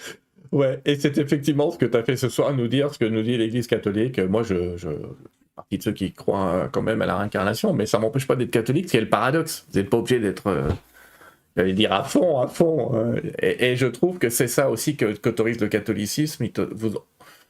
On a une voix, mais on n'a pas un dogme absolu non plus, heureusement, parce que sinon personne ne... Tu vois ce que je veux dire? Ça ferait le tri si on était à fond dans les textes. C'est une visée, en fait, c'est un chemin, je pense, le catholicisme. C'est une manière de voir le monde, de voir peut-être l'autre monde. Et c'est vrai qu'il y a d'autres voies. Moi, je voudrais, en tout cas, te remercier énormément de nous avoir proposé ton chemin. Enfin, ton chemin. Le chemin du catholicisme, la voie du catholicisme. Je réinvite les gens à aller sur ton site. Ce que je vais faire, Arnaud, c'est que, comme d'habitude, je vais présenter l'émission suivante, puis après, je vais te laisser les mots de la fin, en te remerciant encore 1000 fois d'avoir participé à l'émission. D'accord. Alors, les amis, on va laisser les mots de la fin à Arnaud.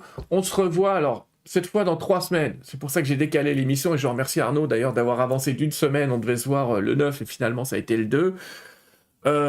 Et vous dire qu'on se rejoint dans 3 semaines et on va, alors cette fois on va être dans une autre religion, j'allais presque dire on va être dans le chamanisme, mais on va parler des parasites dans le sens du chamanisme, on va dire ces idées noires, ces idées sombres, ces trucs qui traînent un peu dans votre tête et qui traînent dans la roue de hamster, d'où ça vient d'après la vision chamanique, comment est-ce qu'on peut s'en sortir de tout ça. Ce sera un petit peu le sens de cette émission dans 3 semaines. Et déjà, je vous remercie d'avoir été là ce soir. Arnaud, encore merci. Quels sont les mots que tu voudrais nous laisser, j'allais dire, à la postérité, puisque tu penses tout, on va mourir, comme tu l'as dit, mais je te réinviterai sûrement, si tu veux, sur Terre 2 pour parler d'autres sujets, si ça te tente. Mais en tout cas, qu'est-ce que tu voudrais nous dire et laisser comme message? Eh bien, justement, puisque tu parles du chamanisme, regarde le regard de l'Église sur ces religions. Il est vraiment merveilleux depuis Vatican II. Elle dit « Dieu a mis dans les religions des préparations à sa vérité ». Par exemple, dans le chamanisme, ou plutôt dans l'animisme, on a toujours cru que dans l'autre monde, il y avait des plantes, les animaux. Chaque animal survit. Eh bien, l'Église répond « C'est vrai, probablement, l'autre monde est un monde qui foisonne de vie. » Mais évidemment, le cœur du cœur de l'explication de notre présence sur Terre, c'est pas le chamanisme qui va la donner. Mais quand même, sur ce point-là, ils sont meilleurs que nous pour expliquer ça. En fait, tout ce qui est passé par la Terre va être présent dans l'autre monde. Nous, on a plutôt l'explication ultime de tout ça. Pourquoi il faut passer par la vie terrestre et pourquoi le Christ, eh bien, il est venu, lui, Dieu, mourir sur une croix pour nous expliquer qu'on était en train de se préparer à ça. Donc voilà un petit peu la conclusion que je donnerais qui rentre un peu dans le sujet de ta prochaine vidéo. Merci beaucoup Arnaud et à bientôt les amis. Au revoir. Voilà, au revoir. Au revoir Sylvain.